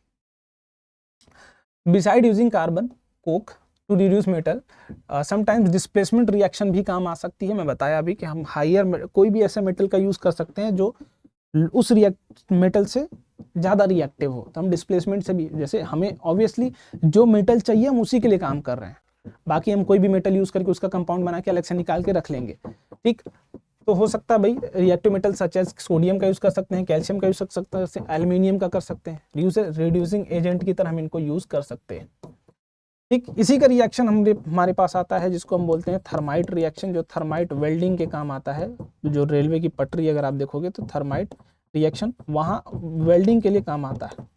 ठीक, उसमें करते क्या है, डिस्प्लेसमेंट रिएक्शन हाईली एक्सोथर्मिक, और ये जो रिएक्शन होती है वो हाईली एक्सोथर्मिक होती है, हाईली एक्सोथर्मिक। इसको जरूर दिमाग में रखिएगा कि जब हम कार्बन के अलावा अगर कोई डिस्प्लेसमेंट रिएक्शन का यूज कर रहे हैं टू रिड्यूस मेटेलिक ऑक्साइड, तो वो एक्सोथर्मिक रिएक्शन होगी, बहुत ज़्यादा हीट निकलेगी, बहुत ज़्यादा एनर्जी निकलेगी, और जो प्रोडक्ट बनता है उस केस में वो सारे के सारे प्रोडक्ट मोल्टेन स्टेट में बनते हैं। किस स्टेट में बनते हैं दोस्त, मोल्टेन। जो ये पूरा का पूरा प्रोडक्ट बन रहा होगा ये मोल्टेन स्टेट में होगा। ठीक, क्योंकि बहुत हाईली एक्सोथर्मिक है, बहुत ज़्यादा हीट निकलेगी तो मोल्टेन स्टेट में होगा। In fact the reaction of iron oxide with aluminium is use to join the railway tracks को ज्वाइन करने के लिए यूज करते हैं, machine parts. The reaction is known as thermite reaction, इस रिएक्शन को नाम क्या देते हैं, तो थर्माइट रिएक्शन देते हैं। अब देखो रेलवे जो ट्रैक्स है भाई वो बनी ही आयरन की है, तो हम जो बीच में गैप से, मान लो ये ट्रैक है अपने पास, ये बीच में गैप है, तो हम यहाँ पर कुछ ऐसा सेटअप लगाएं कि इसमें आयरन ऑक्साइड डाल दो, Fe2O3, ये पूरी की पूरी रिएक्शन कराओ। तो यहाँ पर क्या आगे भर जाएगा, हमने ऐसा सेटअप किया है कि ये इस तरीके से है, ये यहाँ पर ज्वाइंट लगाया गया है, और हाँ ये नीचे से कवर्ड अप है, इस तरीके से ये कवर्ड अप। हमने यहाँ पर जो भी चीज़ें डाली हैं, होगा क्या, आयरन के ऑक्साइड थे, हमने उसमें डाला एल्यूमिनियम। तो क्या एल्यूमिनियम अगर हम देखें तो is more stronger then iron, बोलेंगे हाँ ये चीज़ सही है, मतलब डिस्प्लेसमेंट रिएक्शन हो जाएगी। अब जब हो रही है तो यहाँ सिर्फ आयरन बन रहा है, और क्या बन रहा है, एल्यूमिनियम ऑक्साइड बन रहा है, और हीट बहुत एक्सोथर्मिक। और ये जब भी बनेगा तो ये किस स्टेट में होगा, ये मोल्टेन स्टेट में होगा। ये किस स्टेट में होगा, मोल्टेन स्टेट में। तो जब यहाँ हम ज्वाइनिंग कर रहे होंगे तो ये पूरी की पूरी स्टेट, इसमें आयरन जो मोल्टेन स्टेट भाई लिक्विड की तरह बिहेव करेगा, तो यहाँ के भर जाएगा, ये रेलवे ट्रैक्स की ज्वाइनिंग हो जाएगी यहाँ, ठीक। तो इसी रिएक्शन को, जब हम ये रिएक्शन देखते हैं तो इसी रिएक्शन को बोलते हैं थर्माइट रिएक्शन, जिसमें आयरन ऑक्साइड का रिडक्शन कराते हैं, डिस्प्लेसमेंट रिएक्शन कराते हैं किसके साथ, एल्यूमिनियम के साथ, और प्रोडक्ट क्या बन के आ जाता है, तो आयरन बन के आ जाता है, जो हमारा रिक्वायर्ड प्रोडक्ट था, ठीक। चलिए अब इसके ऊपर एक क्वेश्चन है which will be the homework for you, ठीक, देख लेना। आई थिंक ये भी 4 नंबर में आया, और ये पूरे चैप्टर की सबसे खास बात है कि जो भी क्वेश्चंस तुम्हें देखने को मिलेंगे वो सारे या तो 3 नंबर, 4 नंबर, 5 नंबर ऐसे ही मिलने वाले हैं। तो बहुत मेजर चैप्टर है, ठीक। और आई थिंक लगभग चीजें हम लोगों ने कंप्लीट भी कर ली हैं। बच जाता है तो extraction of metals in top reactivity, top में बचता है, ठीक। टॉप वाला तो आई थिंक हो ही गया कि इलेक्ट्रिसिटी बस पास करा दिए, चीजें आपको मिल जाएंगी। देखो क्या है, अब यहाँ 2 चीजें होंगी भाई, हम यहाँ पर सॉल्यूशन बना लें, ये क्या अपने पास सॉल्यूशन हो गया। अब सॉल्यूशन में करना क्या है, जब टॉप रिएक्टिविटी की बात करेंगे तो एक यहाँ पर कैथोड बनाएंगे, एक एनोड। तो ये बैटरी के पॉजिटिव टर्मिनल, ये नेगेटिव, ये पॉजिटिव, ये नेगेटिव, ये हो गया कैथोड, ये हो गया एनोड। ये पूरी तरीके से पॉजिटिवली चार्ज्ड है, ये पूरी तरीके से नेगेटिवली चार्ज्ड है, ठीक। अब अपने पास है क्या, they can not obtain from there compound by heating carbon for example, क्योंकि वो ज़्यादा रिएक्टिव होते हैं। द मेटल, ठीक है, यहाँ पर these metal are obtain by electrolytic reduction, for example sodium, magnesium and calcium are obtain by electrolysis in their molten chlorides. तो metals are deposited at cathode, negatively charge electrode, whereas chlorine is liberated at anode. अगर हम इनकी बात करें तो ये molten state में होंगे, तो इसमें 2 ही आयन ही होगा अंदर, एक होगा Na+, एक होगा, देखो चलो यहाँ मैं लिख दे रहा हूँ, इसको हटाता हूँ। अब ये पानी के साथ नहीं है, ये सिर्फ किसके साथ है भैया, मोल्टेन स्टेट में है। तो इसके अंदर होगा एक Na+ आयन, एक होगा Cl- आयन। मान लो हम NaCl को मोल्टेन स्टेट में ले रहे हैं, मोल्टेन स्टेट में, तो 2 ही आयन है। तो ये पॉजिटिव आयन है, ये अट्रैक्ट होगा नेगेटिव टर्मिनल से, ये नेगेटिव आयन ही अट्रैक्ट हो जाएंगे पॉजिटिव टर्मिनल से, ठीक। तो अगर हम मान लो रिएक्शन की बात करते हैं कैथोड के ऊपर, तो कैथोड का जो नेचर होता है वो नेगेटिव होता है, जबकि अगर हम एनोड की बात करें तो एनोड का जो नेचर होता है वो पॉजिटिव होता है, ठीक। अब देखो तो क्लोरीन कहाँ जाएगा भैया, पॉजिटिव, नेगेटिव चार्ज है, खुद नेगेटिव चार्ज है, वो अपोजिट नेचर के चार्ज के पास जाएगा एनोड के ऊपर। ये पॉजिटिव चार्ज है, कैथोड के ऊपर जाएंगे। तो मेटल आर डिपॉजिटेड कैथोड, तो ये सोडियम जाएगा किसके पास, Na+ जाएगा किसके पास, कैथोड के पास। बोलेगा मेरा एक इलेक्ट्रॉन क्लोरीन ले लिया, तुम मुझे दे दो एक इलेक्ट्रॉन। तो इलेक्ट्रॉन कहाँ से ले लेगा, कैथोड से, और खुद क्या बन जाएगा, सोडियम बन जाएगा। क्या बन जाएगा, सोडियम बन जाएगा। तो कैथोड पर क्या होगा, सोडियम प्लस जाएगा कैथोड के पास, ये नेगेटिव चार्ज मतलब यहाँ इलेक्ट्रॉन बहुत सारे होंगे, यहाँ पॉजिटिव चार्ज मतलब इलेक्ट्रॉन्स की कमी होगी। तो कैथोड पर इलेक्ट्रॉन्स पहले से था, तो सोडियम गया, वहां से एक इलेक्ट्रॉन लिया, खुद सोडियम बन गया, सोडियम आयन गया बेसिकली। एनोड की जब हम बात करें तो क्लोरीन आयन खुद एक नेगेटिव चार्ज कैरियर है, तो ये क्या करेगा, वहां जाएगा, Cl2 बना लेगा, प्लस 2 इलेक्ट्रॉन क्या कर देगा, बाहर निकाल देगा। तो जब हम एनोड की बात करेंगे वहां ये रिएक्शन होगी, एनोड पर नेगेटिव आयन जो होगा हमारा, दैट इज एनायन जो होगा वो जाएगा, कैथोड पर जो केटायन होगा वो जाएगा। देखो हमेशा इस चीज को याद रखो, ये केटायन है, केटायन जाएगा किसके ऊपर, कैथोड के ऊपर।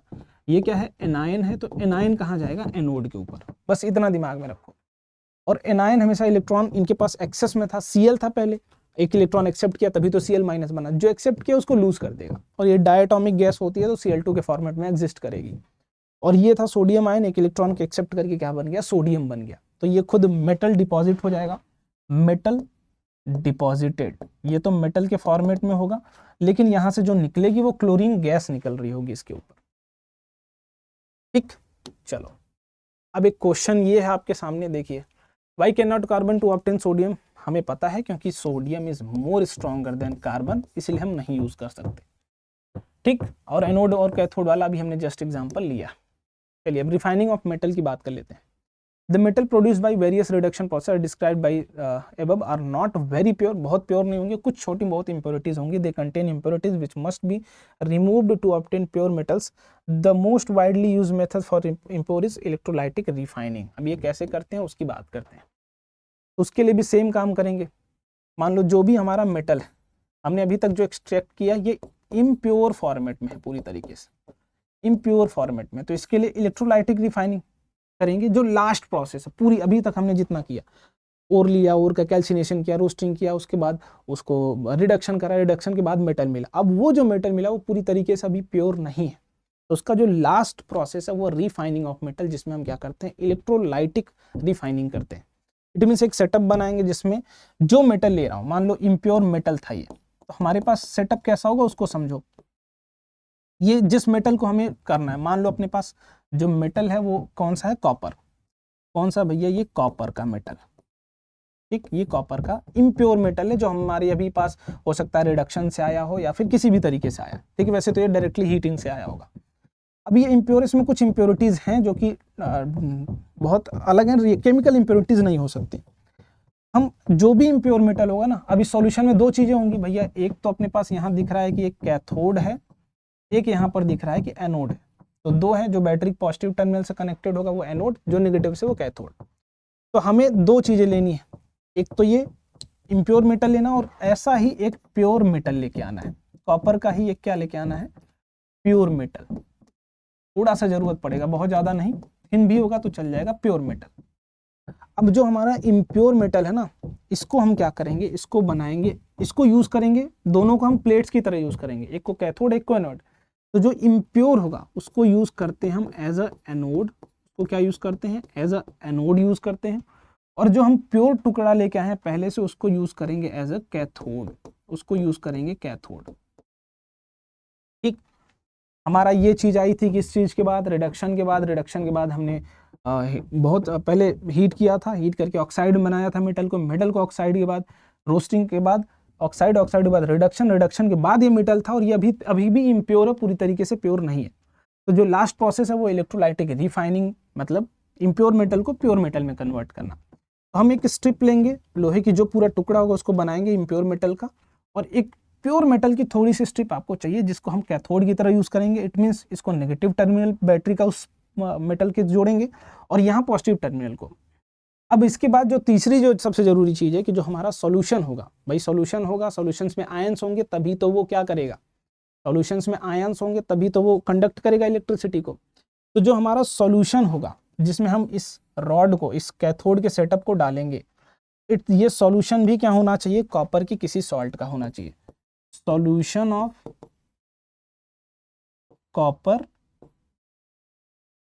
सॉल्ट, किसी भी एक सॉल्ट का सॉल्यूशन ले लो जिसमें आयंस बन जाए बेसिकली। अब इसके बाद क्या होगा, तो हमारा जो भी एनोड होगा, ये वाला कॉपर धीरे धीरे कन्वर्ट होता जाएगा प्योर मेटल में, ये वाला पूरा का पूरा कन्वर्ट हो जाएगा प्योर में, ये धीरे धीरे कन्वर्ट होता जाएगा। क्यों, क्योंकि ये क्या है, नेगेटिव टर्मिनल होता है, नेगेटिव टर्मिनल होता है, और ये क्या होता है, एज अ पॉजिटिव टर्मिनल हमने यूज किया है। तो सॉल्यूशन में अगर कॉपर का ही सॉल्यूशन होगा तो उसमें कॉपर का बनेगा Cu2+, और ये पॉजिटिव आयन है तो ये अट्रैक्ट होगा किससे, नेगेटिव से। तो ये वाला टूटता जाएगा सॉल्यूशन के अंदर, सॉल्यूशन के अंदर जो आयन था वो चलता जाएगा इसमें। तो ये पूरी की पूरी सीरीज चलती जाएगी कि ये टूटता जाएगा, कौन भैया, एनोड जो इम्प्योर मेटल था, इसमें का कॉपर सॉल्यूशन में आएगा, किस में आएगा, सॉल्यूशन में, और जो सॉल्यूशन का कॉपर था वो कहाँ जाएगा, इसके ऊपर, ठीक, कैथोड के ऊपर। और जो इम्प्योरिटी होगी वो धीरे धीरे इम्प्योरिटी यहाँ नीचे गिरती चली जाएगी। जो इम्प्योरिटी होगी तो यहाँ क्या इकट्ठा होगा, यहाँ इम्प्योरिटी इकट्ठा होता जाएगा। इम्प्योरिटी, जो इम्प्योरिटी थी यहाँ पर, वो एनोड के जस्ट नीचे आपको देखने को मिलेगी, जिसको हम कहते क्या है, जिसका नाम होता है एनोड मड, एनोड मड बोलते हैं, ठीक। ये धीरे धीरे एनोड से नीचे गिरती जाएगी, कॉपर सॉल्यूशन में आता जाएगा, ये कॉपर फिर सॉल्यूशन से इस पे चलता चला जाएगा। बस ये प्रोसेस है पूरा, कि पहले इम्प्योर मेटल और प्योर मेटल, इम्प्योर मेटल को यूज करेंगे एज अ एनोड, और जो प्योर मेटल की स्ट्रिप होगी उसको यूज करेंगे एज अ कैथोड, और जो सॉल्यूशन हम जिसमें उस कैथोड और एनोड का सेटअप तैयार करेंगे वो भी सेम मेटल का होना चाहिए, ठीक।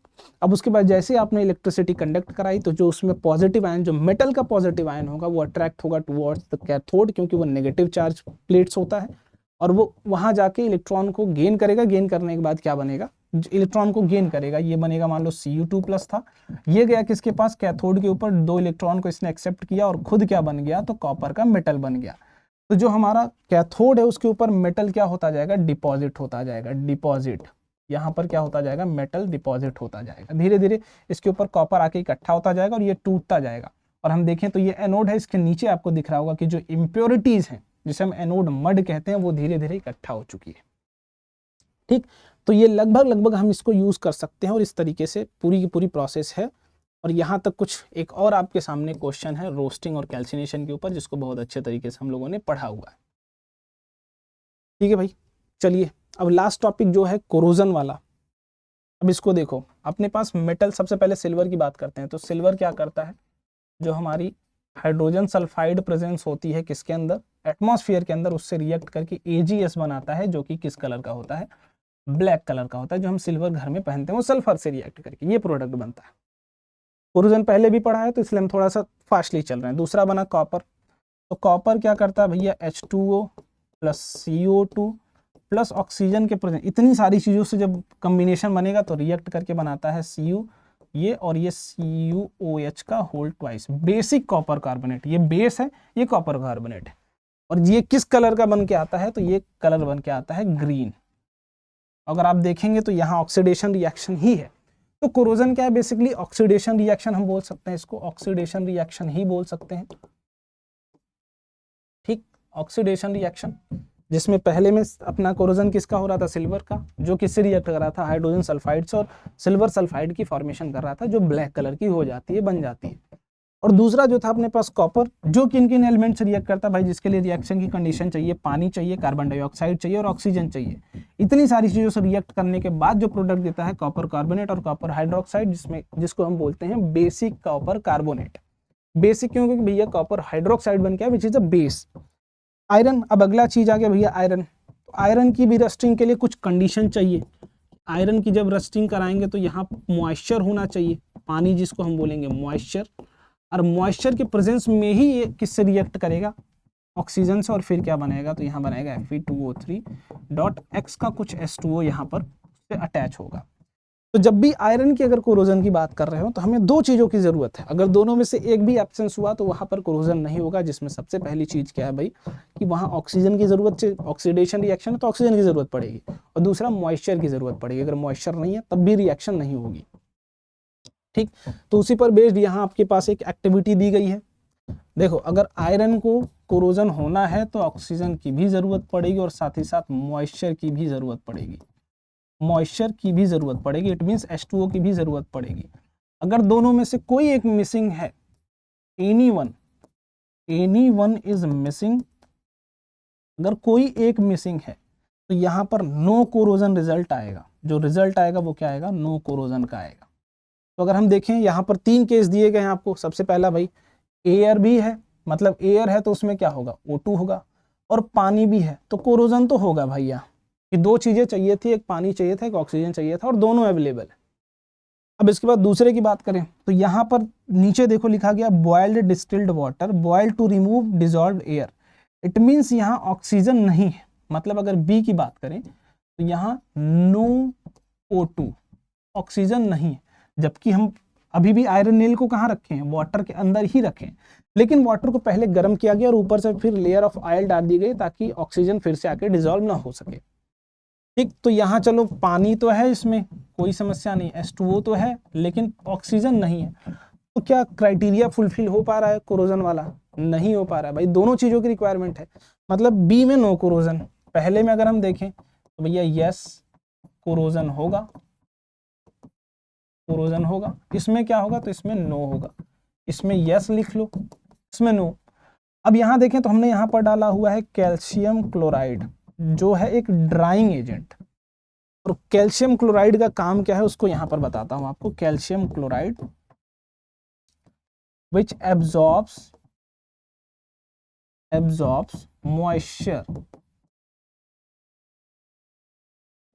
फाइनली, बहुत फाइनली मॉइस्चर को एब्जॉर्ब कर लेता है। मॉइस्चर मतलब किसको, H2O को। तो अगर हमने यहाँ भाई रखा है एयर है, चलो एयर है मतलब O2 होगा, लेकिन हमने क्या कर दिया है यहाँ एनहाइड्रस कैल्शियम क्लोराइड डाल दिया है, जो मॉइस्चर को एब्जॉर्ब करता है, जिसको हम टेबल सॉल्ट की तरह भी यूज करते हैं।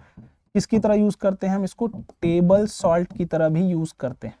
टेबल सॉल्ट क्यों ऐसा, क्योंकि भाई ठंडा खाना है, अगर मॉइस्चर होगा तभी भी उसमें घुल जाएगा। और सॉल्टी टेस्ट आपको दे देगा, ठीक, क्योंकि बहुत अच्छा ये एब्जॉर्बिंग एजेंट होता है मॉइस्चर के लिए। तो हमने यहाँ अगर इस सॉल्यूशन में पूरा क्या किया, पैक किया हुआ है, ऊपर एयर है और यहाँ पर हमने ये टुकड़े डाल दिए इसके, तो ये क्या करेगा, वहाँ H2O को खत्म कर देगा। तो इट मीन्स अब अगर इसमें देखें तो H2O नहीं है जबकि O2 है, O2 है, तो क्या फिर से दोनों में से एक क्राइटेरिया नहीं है, नहीं है, तो फिर से क्या होगा भैया, नो कोरोजन, यहाँ पर भी कोरोजन नहीं होने वाला। तो सिर्फ अगर ये 3 केसेस दिए गए हों तो जो कोरोजन होगा वो सिर्फ किस में होगा, पहले वाले केस में, बाकी दोनों केस में नहीं होंगे, क्योंकि दोनों में से एक क्राइटेरिया किसी न किसी में मिसिंग, एक में ऑक्सीजन की मिसिंग थी क्योंकि बॉयल कर दिया है, तो जो भी उसमें गैसेस डिजॉल्व होंगी पानी में वो सब कुछ बाहर निकल गई।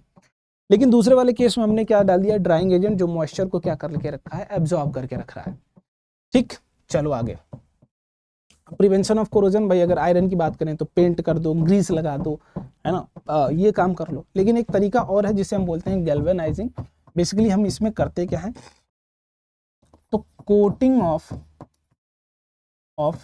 जिंक ऑन आयरन सरफेस, ठीक। ऐसा क्यों करते हैं, क्योंकि zinc is more reactive then iron, तो जो कोरोजन होगा, कोरोजन ऑफ जिंक हैपेंस, और जिंक क्या कर लेगा, ऑक्सीडाइज हो जाएगा, जिंक ऑक्साइड, जो कि प्रोटेक्टिव लेयर की तरह काम करेगी, ठीक। इसमें करना क्या भाई, गैल्वेनाइज आर्टिकल, ठीक है, इसमें करना क्या, हमें जो भी आयरन है उसको मोल्टेन स्टेट में जिंक में डाल दो, बस उसके ऊपर लेयर चिपक जाएगी बस। अब चलो इसको थोड़ा जल्दी जल्दी कर लेते हैं।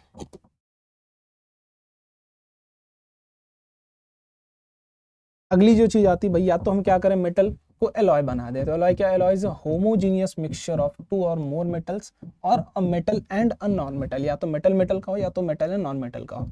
It is prepare by melting and primary metal, जो हमारा मेटल होगा पहले, then dissolving the other elements in the defined proportion, it is then cooled to the room temperature. Alloying is a very good method of improving properties of a metal. We can get desired properties by this method. Example, iron is most widely used as metal, but it is never used in pure state because ये soft भी होता है, strength भी नहीं होती है, और ये कोरोड भी बहुत जल्दी करेगा। तो प्योर आयरन का हम यूज़ नहीं करते हैं, हम जब भी यूज़ करते हैं स्टील का यूज़ करते हैं, और वो स्टील क्या है, जिसमें कुछ कार्बन की परसेंटेज हम मिला दें, 0.05% लगभग। This is because pure iron is very soft and stretches easily. उसके पास स्ट्रेंथ ही नहीं होती, स्ट्रेच कर जाएगा, टूट भी सकता है, स्ट्रेच खिंच जाएगा, तो क्योंकि हम स्ट्रेंथ के लिए ही यूज कर रहे हैं और स्ट्रेंथ नहीं होता उसमें व्हेन हॉट, ठीक। But if it is mixed with small amount of carbon की परसेंटेज विच इज 0.0, अगर आयरन के साथ हम कार्बन को डाल दें विच इज 0.05%, तो ये जो अब बन के आएगा इसे बोलते हैं steel which is alloy of carbon, sorry iron, ठीक। इसको हम यूज कर सकते हैं। अगर हम सेम चीज में थोड़ा और चीजें कुछ मिला दें, जिसमें निकल को मिला दें या फिर क्रोमियम को मिला दें, तो ये थोड़ा जो बन के आता है वो स्टेनलेस स्टील बन जाता है। तो ये सिर्फ स्टील है। अगर सेम कंपोजिशन में हम 2 चीज और मिला दें विच इज निकल एंड क्रोमियम, अब जो बन के आएगा वो बन के आएगा स्टेनलेस स्टील, ठीक, जो कभी रस्ट नहीं करता। कुछ बातें यहाँ पर दी गई भाई, pure gold known as 24 carat gold मिलता नहीं है कहीं, 24 कैरेट कहाँ मिलता है। Is very soft, it is therefore not suitable for making jewellery, ये बहुत सॉफ्ट होते हैं, तो हम इसको थोड़ा सा एलॉय करते हैं टू गेन स्ट्रेंथ। देखो एलॉय का 2 काम है, प्रोटेक्ट फ्रॉम कोरोजन, या तो हम कोरोजन से प्रोटेक्ट करने के लिए बना लें, या फिर टू गेट डिजायर्ड स्ट्रेंथ। अगर हमारी मेटल के पास जनरली स्ट्रेंथ नहीं थी तो हम यहाँ से डिजायर्ड स्ट्रेंथ को भी पा सकते हैं। जैसे आयरन था उसका भी हम स्ट्रेंथ ले रहे थे क्योंकि खिंच जाता है थोड़ा सा अगर वो हॉट होगा तो, और गोल्ड के साथ भी कि इट इज़ वेरी सॉफ्ट, तो हम यूज़ नहीं कर सकते भाई, टूट जाएगा। Not suitable for making jewellery, it is allowed with either silver, या तो हम इसको सिल्वर के साथ अलाउ करते हैं या कॉपर के साथ, to make it hard. Generally in India 22 carat का गोल्ड हम यूज़ करते हैं, is use for the making ornaments. It means कि 22 पार्ट उसमें क्या होगा, प्योर गोल्ड, और जो 2 पार्ट मिलाया गया होगा वो या तो कॉपर होगा या तो सिल्वर का होगा। तो अगर कभी 24 कैरेट होगा, 24 कैरेट, तो मतलब इसका यही मतलब ये है कि 24 पार्ट पूरा का पूरा उसमें गोल्ड ही होगा, ठीक, गोल्ड ही होगा। लेकिन अगर वो 22 कैरेट का है, मान लो सोना, तो 22 कैरेट का है, तो ये चीज़ें क्या होंगी, फिर इसमें 22 गोल्ड होगा प्लस 2 क्या होगा आपका, तो या तो कॉपर होगा या तो सिल्वर होगा। ठीक, ये होगा पूरी तरीके से। ठीक, अब मान लो हम कोई एलॉय बना रहे हैं जिसमें हम यूज कर रहे हैं किस चीज का, मरकरी का, तो जो नाम उस एलॉय का हम रखते हैं उसको बोलते हैं अमलगम। जैसे अगर सोडियम का हम बनाते हैं Hg के साथ तो इसको बोलते हैं सोडियम अमलगम। इसको क्या बोलते हैं, सोडियम अमलगम बोलते हैं, नाम इसका अमलगम। जो भी अगर उसमें एक कोई भी यूज हुआ अगर मरकरी तो that name will be amalgam.